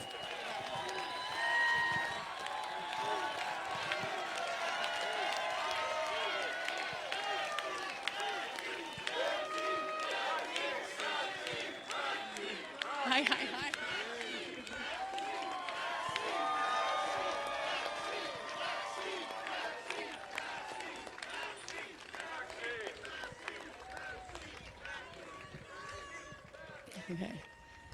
Okay. If it's okay, I'm just going to finish this up quickly, because I think what I'm about to say is important, and then I'm going to pass off the mic. Okay. So this is what I want to do quick, is just read this last scripture, and then I just want everyone to come together before I pass off the mic to our very honored guest, Maxine, here. So finally, brothers and sisters, whatever is true, whatever is noble, whatever is right, whatever is pure, whatever is lovely, whatever is admirable, if anything is excellent or praiseworthy, think about such things. So I want everyone, please, to close your eyes. And I want everyone to hold your neighbor's hand if you are willing, or put your hand over your heart. And I want you to close your eyes, because I think this is so important in this battle, that we need to come back to these images and we need to feel uplifted. Take a deep breath in and exhale. Take a deep breath in and feel that power, feel that truth, feel it going through your lungs and every cell of your body. Exhale. Any heaviness, any anger, let it out. Breathe in joy, breathe in love, and feel it throughout your whole body, from your head to your toes to your fingertips. Let out anything that is keeping you down and heavy. Breathe it out loud and audible. Now, visualize the future you want to live in. What does it look like? Yes. Yes. And who are you with? What are you doing? And how does that feel? Come back to that image, breathe it in and hold it in your heart, hold it in your mind. Exhale. Breathe in one more time. And now picture, we already know we're victorious. We already know that we've won. We already know that we're in that place of freedom that you have pictured in your mind. Breathe it in and hold it and know it to be true. And exhale anything weighing you down. And come back to this image often, because know that we are here. This event that is happening across Canada is here for a reason. It is meant to shake us up. It is meant to get us off our seats. It is meant to bring us back into our heart and give us all the opportunities that we have to create the future that we want, to get off this track of where we were, of going towards evil. We get to create new systems with our government, with the PPC, with our healthcare, with our education. The time is now, and Canada is ready for change, and we are all going to do that together. Thank you. Thank you. Yes. Hello, everybody. You are here because you know, like me, that we cannot take for granted our freedoms anymore, and you're ready to do that fight. That ideological fight, that common sense revolution, because we know that what the government is doing right now to us with vaccine passport, mask mandate, it is unconstitutional, illegal, unfair, immoral, and we are saying no to that and yes to freedom.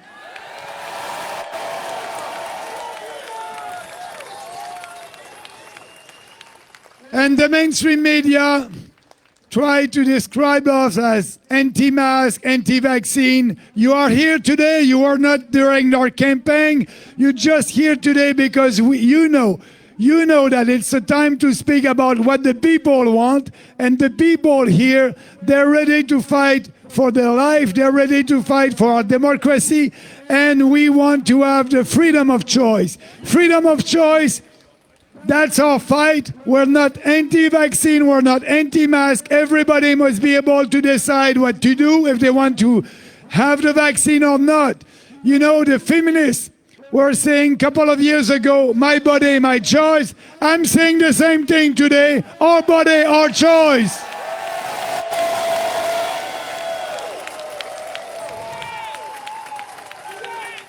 And Trudeau, O'Toole, and all these traditional politicians are dividing us. They did that by race, by gender, and now by vaccination status. We are saying no to that. We want to unite all Canadians under the freedom umbrella.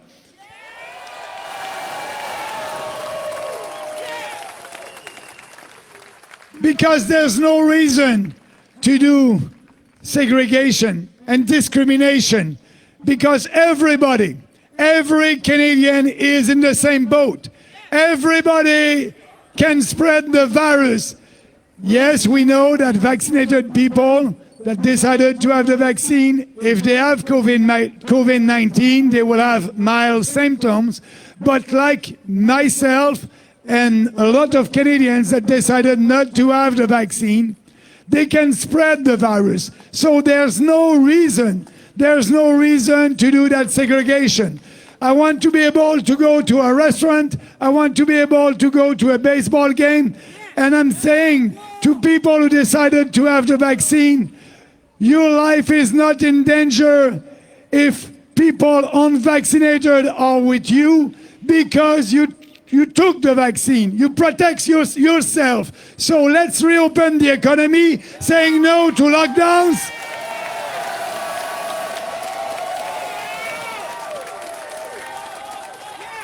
Saying no to vaccine passport and yes to freedom. And actually, we know that that vaccine passport has an expiration date. It will be in 8 months when they will ask you to take the third shot, the fourth one, or the fifth one. So people must understand, enough is enough. We want to go back to our life before COVID-19.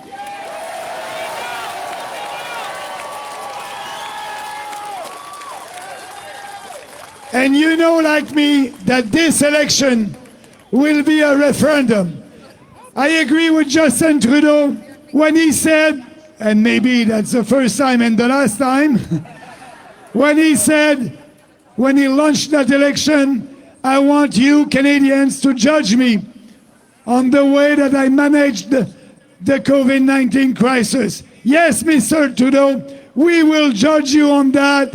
And Mr. Trudeau, when you said to civil servants in Ottawa, when you said to them, if they don't take the 2 shots, if they don't have their vaccine passport, there will be consequences. That's what you said to them.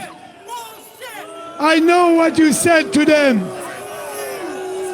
You said to them, if you don't take your 2 shots, I will punish you. But Mr. Trudeau, we will punish you the 28th of September.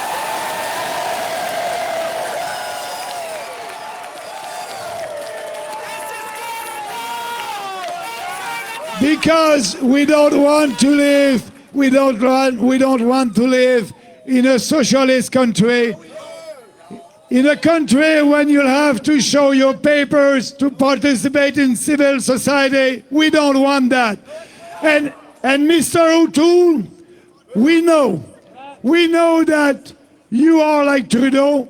You're ready to impose vaccine passport all across the country, and we cannot trust these conservative government here in Ontario and also in Alberta.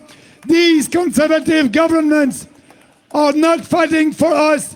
They all want to impose a vaccine passport. Here, Ford and Kenney in Alberta and O'Toole in Canada, they are all in the same boat.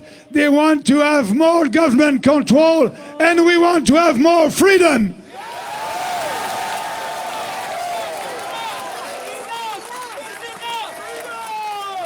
Yes, and we know that in 4 days, that will be important. That election is important, and I'm asking you, don't hesitate to speak to your friends, your family, your co-workers, because there's a lot of Canadians that don't know that we are here, don't know that we exist. We cannot count on the mainstream media. They cancel us. But I'm telling you, this party is growing because of you, because of people like you that are ready to fight for this country.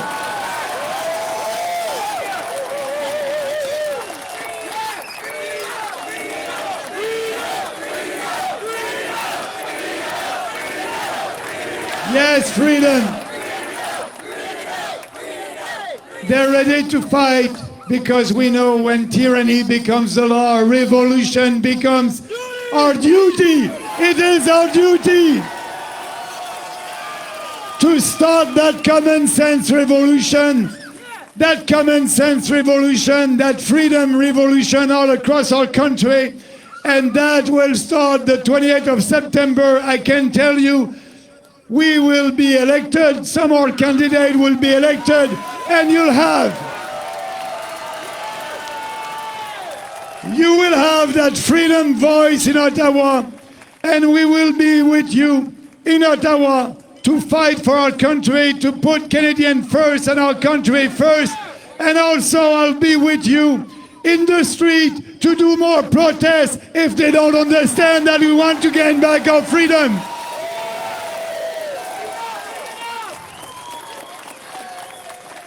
They told us 2 weeks to flatten the curve.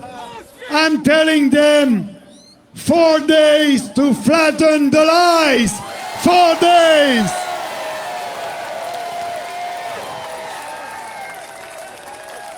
No more lies. We know that we must learn to live with that virus. We know what to do to fight that virus, but it's not with lockdowns and with vaccine passport. For the first time in our history, we are fighting a virus with lockdowns, stay-at-home orders, curfew, vaccine passport. That was a failed experiment. It won't happen again. You can count on us. That's the end.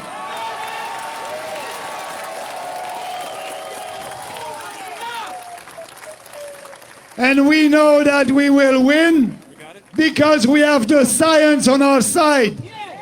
Just look in Israel. In Israel today, vaccinated people, we know that they can spread the virus. So where is the logic right now?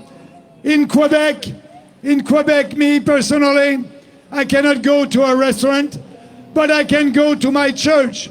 Do you think that there are more viruses in restaurants than in a church? There's no logic there. I will tell you why I can go to my church.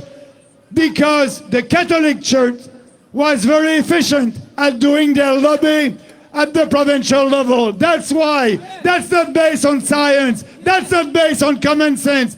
Let's stop that discrimination and segregation now.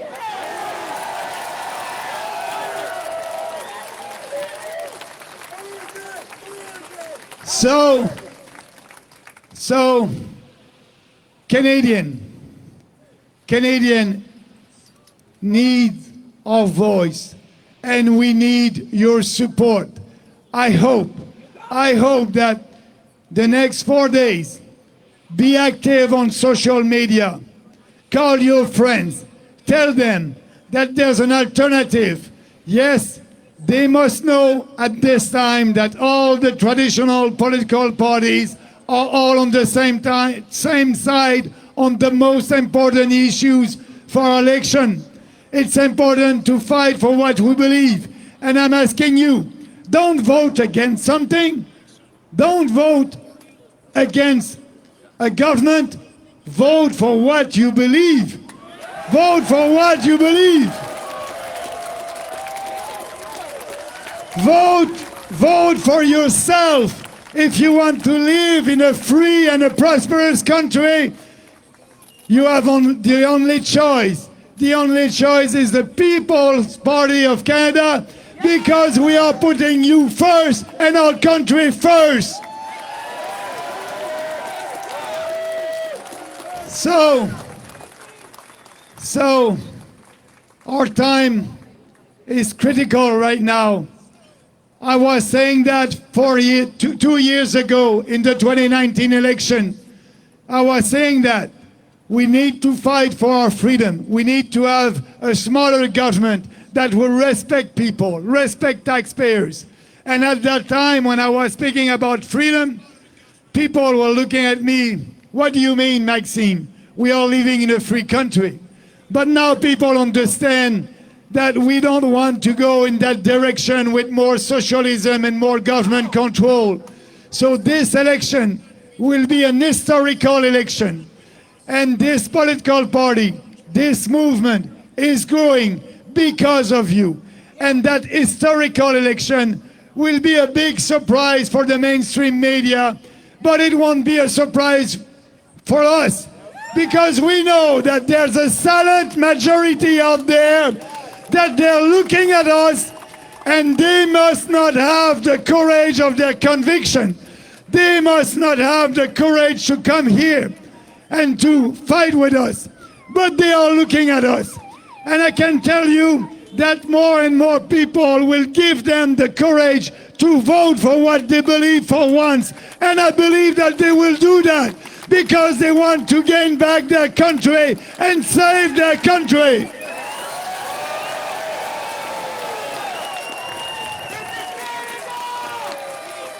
Yes, this is Canada, and I'm not alone, and we're not alone in that fight. And I want to give the floor to a real Canadian, freedom fighters here from Ontario, but also Randy is very well known all across the country because he started that End the Lockdowns movement all across the province, all across the country. And he decided a couple of months ago to call me in Montreal, and he said, Maxime, you are with us with that fight? I said, yes, for sure. Come with us. Be part of the End the Lockdowns caucus. And I was proud, and I'm proud to be part of that caucus with Randy and other elected representatives at the municipal levels. We started that caucus together, And now it's a big movement all across the country that is saying no to the lockdowns, but no to the vaccine passport, and yes to our freedoms. Thank you, Randy. Thank you, Max. Getting a little hoarse here. I'm gonna do my best. We've been busy on the campaign trail. And listen, you see all these wonderful people out here. You see the crowds are building for freedom. Canadians are standing up for freedom. And we take a look around and we see the mainstream media ignores the big crowds. The government ignores the big crowds. They're trying to divide us. They're trying to ignore us. They're trying to say that Canadians don't want freedom. The PPC and Canadians want freedom, and we're going to get it on Monday, September 20th. And these guys, you know, the crowds are getting bigger and bigger. Yesterday in London, we had 2,000 people out. In Elmer, we had 4,000 people out. But the media keeps ignoring it. But thankfully, we've got the independent media here. The independent media is who we need to trust, not these bloody CBC or CTV or any of the others. They are part of the narrative of fear that our governments are promoting. And that's what they've been doing. For 18 months, our governments have purposely been instilling and telling us a story of fear and danger and terror. We'll have no more of that bullshit, because that's what it is. Right? First, they told us 2 weeks. 2 weeks to flatten the curve. Then they said 2 weeks to not overwhelm the hospitals. And then they said, well, just a little lockdown, maybe another lockdown. And then they said, well, maybe just have another lockdown. And then they said, well, let's have another lockdown. And then they said, let's close up our borders. That'll do it. We close up our borders. And then they said, well, we have to stay at home and nobody can come over and see you at Christmas. That'll do it. That'll stop it. And then another lockdown. And then they said, well, just a vaccine. Well, everything will be okay once we get a vaccine. And then they said, well, maybe a second vaccine and then a booster. That'll do it. That'll do it. And then, well, just a vaccine passport. Just a vaccine passport will do it. It's all BS. It's a narrative of fear. Freedom beats fear. Freedom beats fear. Freedom beats fear. Freedom beats fear.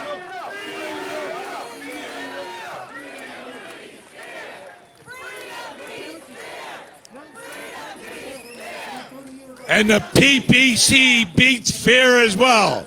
The PPC stands for freedom. So listen, we know there's four parties on one side of this story.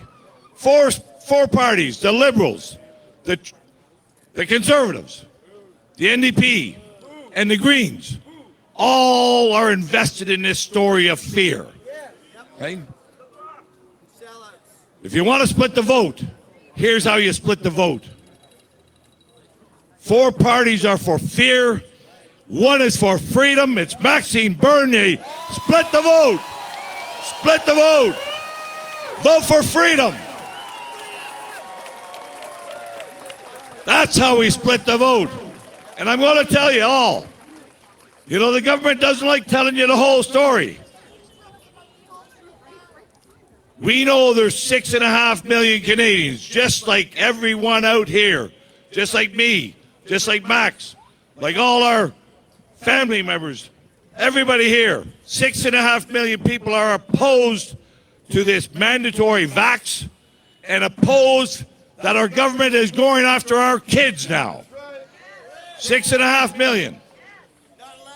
What they don't tell you, in the last election, Justin Trudeau won with 6 million votes. Can we win? Can freedom win? You betcha we can. Let's get off the couch. Let's get up. Let's go after it. Freedom is within our grasp, and we need to get it. And I want to say,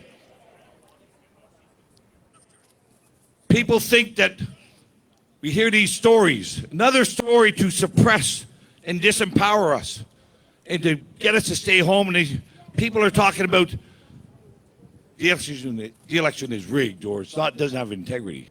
That's nonsense. In Canada, we make voting machines, but we don't use voting machines here. We ship them to the United States. Every ballot in this country, in this election, is counted by a person. And every PPC candidate has the option to have scrutineers watching over that count. You want to have a fair vote? Help us out. Become a scrutineer. Have your eyes on the poll station on that day. Make sure that the PPC votes go in the PPC pile. And we will win this election hands down. Hands down.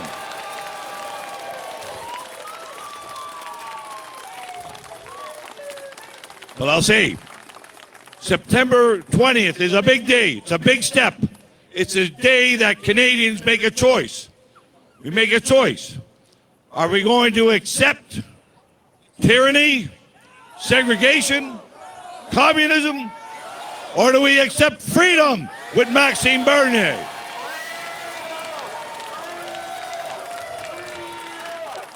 Freedom. Freedom will win the day. Canadians will win the day. Freedom will win the day.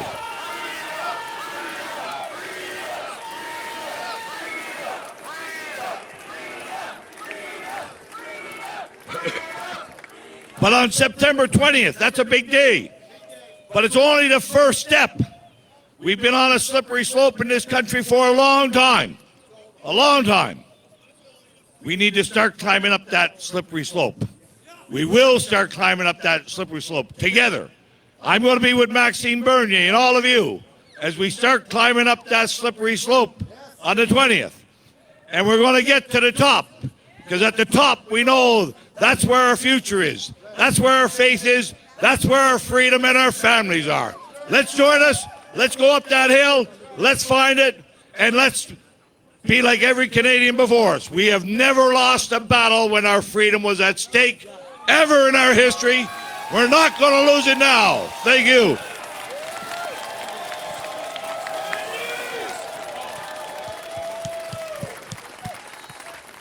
Somebody lost their phone. It's a green phone. I've got it. Next up, we have an ethical doctor. That's right, an ethical doctor. And by that I mean not a doctor who just pushes pills because a lady with a short skirt and a rolling suitcase offered them free hockey tickets. So next up is Dr. G. Hello, everybody. May God keep our land glorious and free. Free. But when politics plays medicine, we start losing the freedom. We have corruption. When politics plays medicine, our medical privacy is in breach.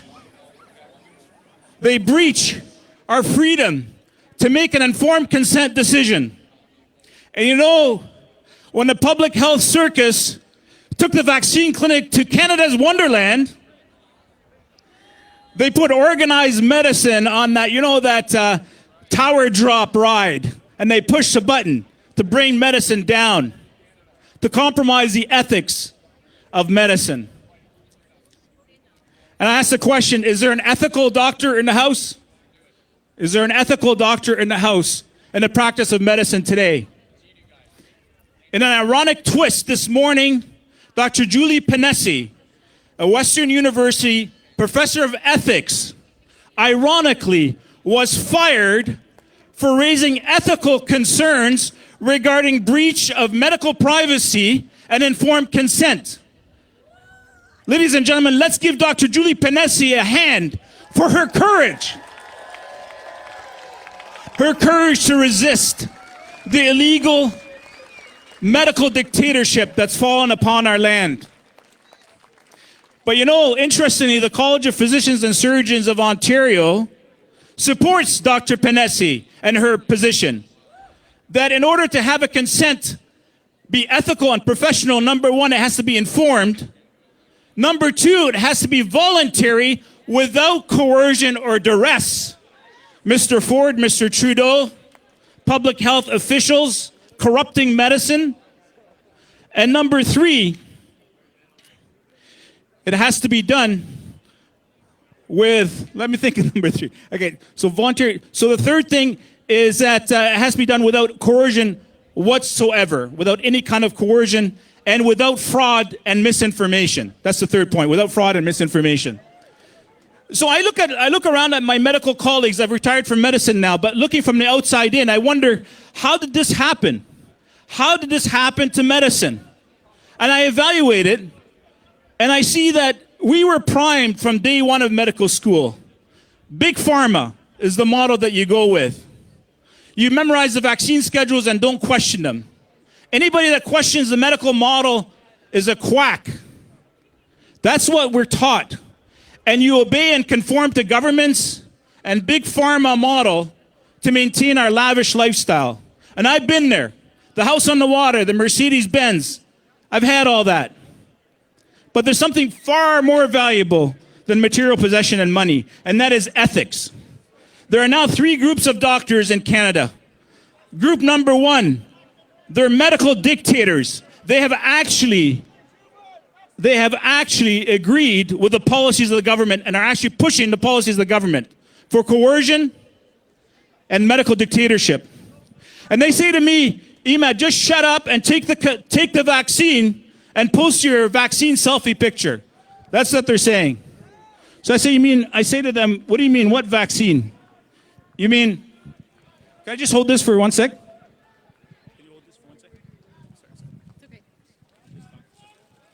This is a product monograph. I called multiple pharmacies last night. I said, I want to know the ingredients of this COVID-19 vaccine. And this is what I got. Oh gosh, look at this. That's the insert, guys. The insert for the COVID-19 vaccine says, intentionally blank. The governments on Thursday want to pass a law to mandate vaccines and have us take who knows what, intentionally blank, no knowledge of ingredients. Is that informed consent? And not only that, they're coercing us to do it. And they're saying we need to do it to play hockey, to go to the gym, to go to the restaurant. Ladies and gentlemen, this is not medicine. This is a disgrace. Disgrace has fallen upon our land. And thank goodness we have ethical politicians and ethical doctors. The second group of doctors are doctors that know this is unethical. They know it. They call me, they message me regularly. They say, Emad, there's no COVID patients in the hospital. They're lying. Media's lying. Emad, we're seeing vaccinated patients, one after another, damaged, paralyzed, clots, myocarditis, dying on ventilators from the vaccine. But they say to me, Emad, no, don't share my name. Don't share my name. This group is the golden handcuff rule. I understand that. They have a mortgage. They're leveraged with a house on the water and their Audis and BMWs. And I understand that. I've been there. They owe a lot of money. They're in big debt. And so if they come forward, they're afraid of the tyrannical college, the college that breaches their own mandates by coercing vaccination, forcing vaccination for all but life-threatening conditions. That's the College of Physicians and Surgeons. They ignore their own regulations that say it's voluntary, it's not coerced, and it's not fraudulent. But then the good news is there's a third category of doctors, the ethical doctors.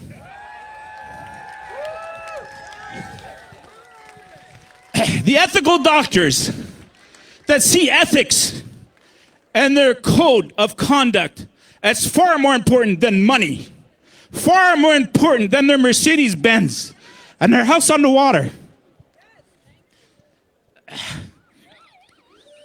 Let's give a hand to those doctors. Dr. Colvinder Gill, Dr. Patrick Phillips, Dr. Mark Trozzi, Dr. Stephen Malthouse, Dr. Bridle, and our colleague from the States, Dr. Peter McCullough. You know, all these doctors face persecution. They're discredited. They're shamed. But they take it. But you know what? We represent a much larger percentage of the population than the media would have us believe. We don't know what that is. All I know is that I've seen online polls that have Maxine at 55% and the screaming Trudeau at 7%. I'd say that's a margin for majority government, wouldn't you say, ladies and gentlemen? But they're taken down. They're taken down. The polls are taken down, and instead, I'm sure we're seeing fake polls by corporate media. Of course. So in conclusion, there is hope, ladies and gentlemen. There is hope. In the midst of the darkness and the medical tyranny, we have hope. We have history on our side. Tyrants have existed, and they have come and they have gone, all the way back from Pharaoh, tyrants over the Israelis, to Mussolini, to Stalin, to Lenin, to Saddam Hussein, to Prime Minister Trudeau. Tyrants come and tyrants go. And you may think it's a monumental task. But I share with you a history book of David and Goliath. Goliath was a tyrant. He was a mocker. He looked down at David and he said, you measly Jew. He mocked him every single day. And David said, no, I actually have a much greater power on my side. I have God on my side. And we look at the big Goliath giant of the CBC and the CTV and Global, and we say David took down a big giant. David took down a big giant. And then ultimately,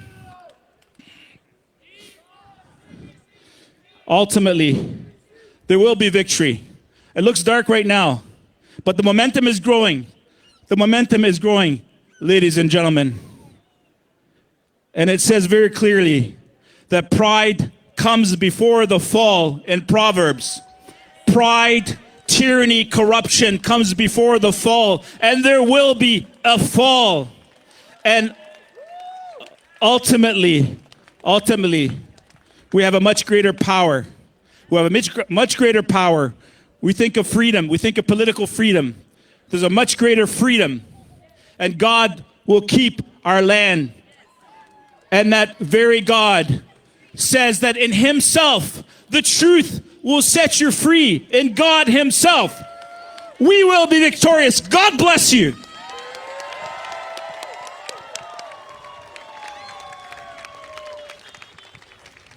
Well, how about that, Canada? Those are a wonderful lineup of speakers. Again, my name's Cole Squire. I'm the People's Party of Canada candidate for Brantford Brant. We will win this, Canada. And I want to thank everyone that spoke today, including our other wonderful People's Party of Canada candidates. I just want to leave you guys with one more message here before I pass this off. And especially to those in our current political establishment, the globalists, the fake news, CBC, globalist news, all of them. I want to make sure you guys all know two things. One, that Canada is a nation that was founded on the principles that recognize the supremacy of God and the rule of law. And that we will never be a post-national state with no core identity. We will protect our country's values. Now, I don't know what a better way to kind of wrap things up. We still have more coming for you guys, but I would like to call up the lovely Lena to join us in the singing of our national anthem. Please welcome her. How many freedom fighters are here today? Come on. Let me see you, a purple wave right now. Purple wave, come on. How many of you are ready to stand on guard for Canada? Let me hear you. Let me hear you loud and clear. Yes. God, keep our land glorious and free. We're going to all sing our national anthem together.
Hey everybody, my name is Michael Bader. I am the Burlington candidate.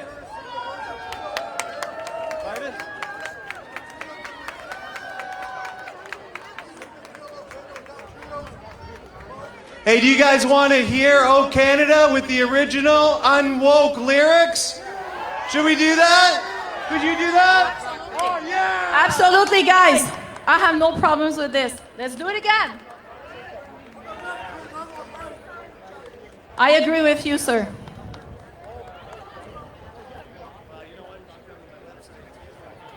Let's do it again. Second time's better. Honey, come up here. Oh, Canada, our home and native land, true patriot love in all thy sons command, car ton bras sait porter l'épée, il sait porter la croix. Ton histoire est une épopée des plus brillants exploits. Everybody! God keep our land glorious and free. Oh Canada, we stand on God for thee. Oh Canada, we stand on God for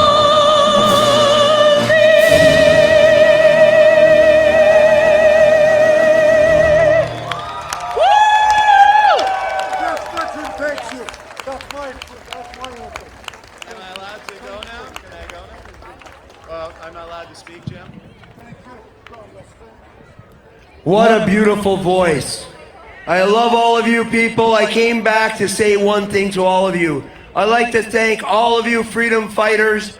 I'd like to thank all of you that have never voted in your lives and you're going to vote for the PPC. We are going to be a storm to be reckoned with. Come September the 20th, we're going to shock the world, and we're going to shock Canada, and we're going to shock the censorship. We're going to shock the CBC. I used to work for the CBC. I love independent news. Don't forget as well tomorrow for the Freedom Rally. Everyone tomorrow, so thank you. There's a Freedom Rally Saturday, the 20th at noon at Queen's Park. Let's make this the big one yet, because we're running out of time. Not the 20th, sorry, that's the election. 18th.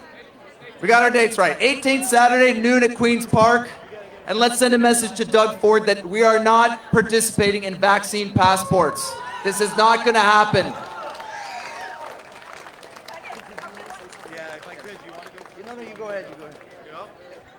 All right, I'm Michael Bader. I am the Burlington candidate. So anybody in Burlington, I'm your guy. MichaelBader.com. We're going to need scrutineers. Okay, listen up. I know Randy said, we've all said it. We don't use Dominion machines, but what we need is we need our eyes on it, because people can put the ballot in the wrong box. They can say it's spoiled. They can do all of these things. So I suggest you can go to michaelbader.com and find your candidate. You find your candidate on the People's Party site. You can also find out your polling stations. What you want to do is, if you're near a polling station, you got to help out. If you've got 2 hours over there, plus your 2 hours, that guy can work 8 hours. We got the day at a polling station. You've only got an hour. Hey, maybe you could do it. She's going to do it an hour. What I'm saying is, the only way we are going to take our country back is if we take it back ourselves. The moment we comply, they move the goalposts. The moment that we say yes to tyranny is the day we lose democracy. The vaccine passport is the death knell to democracy. And right now, you have 5 days. You have 5 days to go out, to go hit Instagram, to meet people at the store. You need to start getting into your communities, your school boards, your counselors, your mayors. We need to be involved, and I'm to blame as well. I had 3 kids. I'm worried. I'm busy. I'm coaching hockey. I'm doing these things. But I needed to be at my school board so they didn't teach racist, woke, cancel culture. No! Say no to that. No to racism. No to division. They are trying to implement Jim Crow. Remember Jim Crow? Back of the bus. You can't use this washroom. No, you can't come into my restaurant. Well, that's what they're doing to our country right now, under our eyes, in the disguise of virtue. Oh, I'm so virtuous because, I took this vaccine and I'm better than you. No, they're not. Everybody is essential. Is that correct? The government's right is not to pick and choose winners and losers. Be it business, be it people. My suggestion is, hey, you want a lockdown? Let's shut down Costco, Amazon, Walmart. I'm going to go to Marianne's studio. I'm going to go to the general store. And I'm going to support small business. Are you going to support your small businesses? You need to support your teachers right now. They are being bullied into getting the vaccine. Anybody who gets those notes, I'm going to try on michaelbader.com to put up some literature for you. I'm not a lawyer. I'm a software developer. I'm a dad, and I'm pissed off at what this government is doing to our country. I shouldn't have to be here. I should be at home coding. I should be coaching kids soccer or hockey. But I can't do that because they are taking away my right to be with my kids. And I'm sick and tired of the child abuse. Their masks don't work. They're 4% effigy at the best. And what are they causing psychologically? From the years 1 to 5, all of our children learn everything. Face language, body language. They learn how to touch, to hug, to communicate. And what we're doing right now, we have no idea how much harm we are doing. And enough is enough. In 5 days, we need to change this government. To me, we need to be together You know that guy? You know that guy. You meet a guy that doesn't have 5 masks on, get his number. Get the lady's number. Seriously, we need to find our tribe. I felt so alone. Did you feel alone? Did you feel alone? Did you? I felt alone. You know what? I was so paranoid 2020, so I got a dog. Anyone got a dog here? You got dogs, you got dogs. So you got poopy bags. You guys know about poopy bags? You know, they're in your pocket, except when you need it on the neighbor's lawn. And you're like, oh crap, where's my poopy bag? But I got poopy bags. And I would put them on my hands like gloves, and I would pump my gas. I would go every day scared. Oh my God, don't touch my face, don't touch my face. But then I started to use a little bit of my Polish background, critical thinking. And I thought, wait a second, 2 weeks to flatten the curve. You know what? I was a downtown banker type coder. Look at this. That's 2 weeks to flatten the curve. 2 weeks to flatten the curve. They keep moving the goalposts. We have to say no. We have to say no with our vote. We have to say no inside of the buildings we go into without a mask. We need to say no to vaccine passports, and we need to say no to every single thing this government's doing, because every single thing is wrong that they are doing. The Spanish flu was over 2 months ago by the same time frame. No vaccines, no lockdowns. But we did learn one thing, that we get bacterial pneumonia from wearing masks, apparently, and we need antibiotics. So what I'm challenging you to do today, everybody, get in touch with your candidate. Burlington, Oakville, London, Toronto, everywhere. Get in line and be a scrutineer. Watch those votes being counted. Watch the people. We need your eyes. Right now in mine, I have 22 polls, and I thought I was kind of cool. I had a few people, and then I went to this video call, and I'm like on this video call, and I'm like, hey, I got 22. I'm covered. No. Each poll has 5 to 8 tables to count. So we need about 10 people at each one if I'm doing my math correctly. And we need you. And you, everybody. I mean it. This is our chance. We are at a crossroads. You need to get the duty. We're trying to get the message out. You're trying to get it out. But if you do not go out and vote, then all of this is worthless. If you do not go out and help your candidates to watch counting the vote, then there could be issues. We need your help. And let's make Canada great again.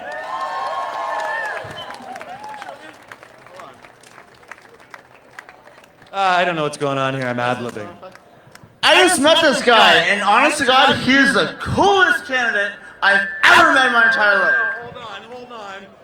Well, no, I met her too. They've all been great candidates, guys. Honestly, I'm just an independent journalist. I'm just here to document whatever, but I met both of them on the boat. We were on a boat.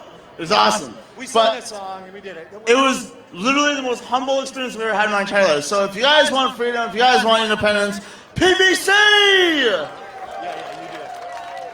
Ladies and gentlemen, we have a very lovely lady here from Chatham. I can't say all of the riding, but she will. Hold on. Give it up for Liz.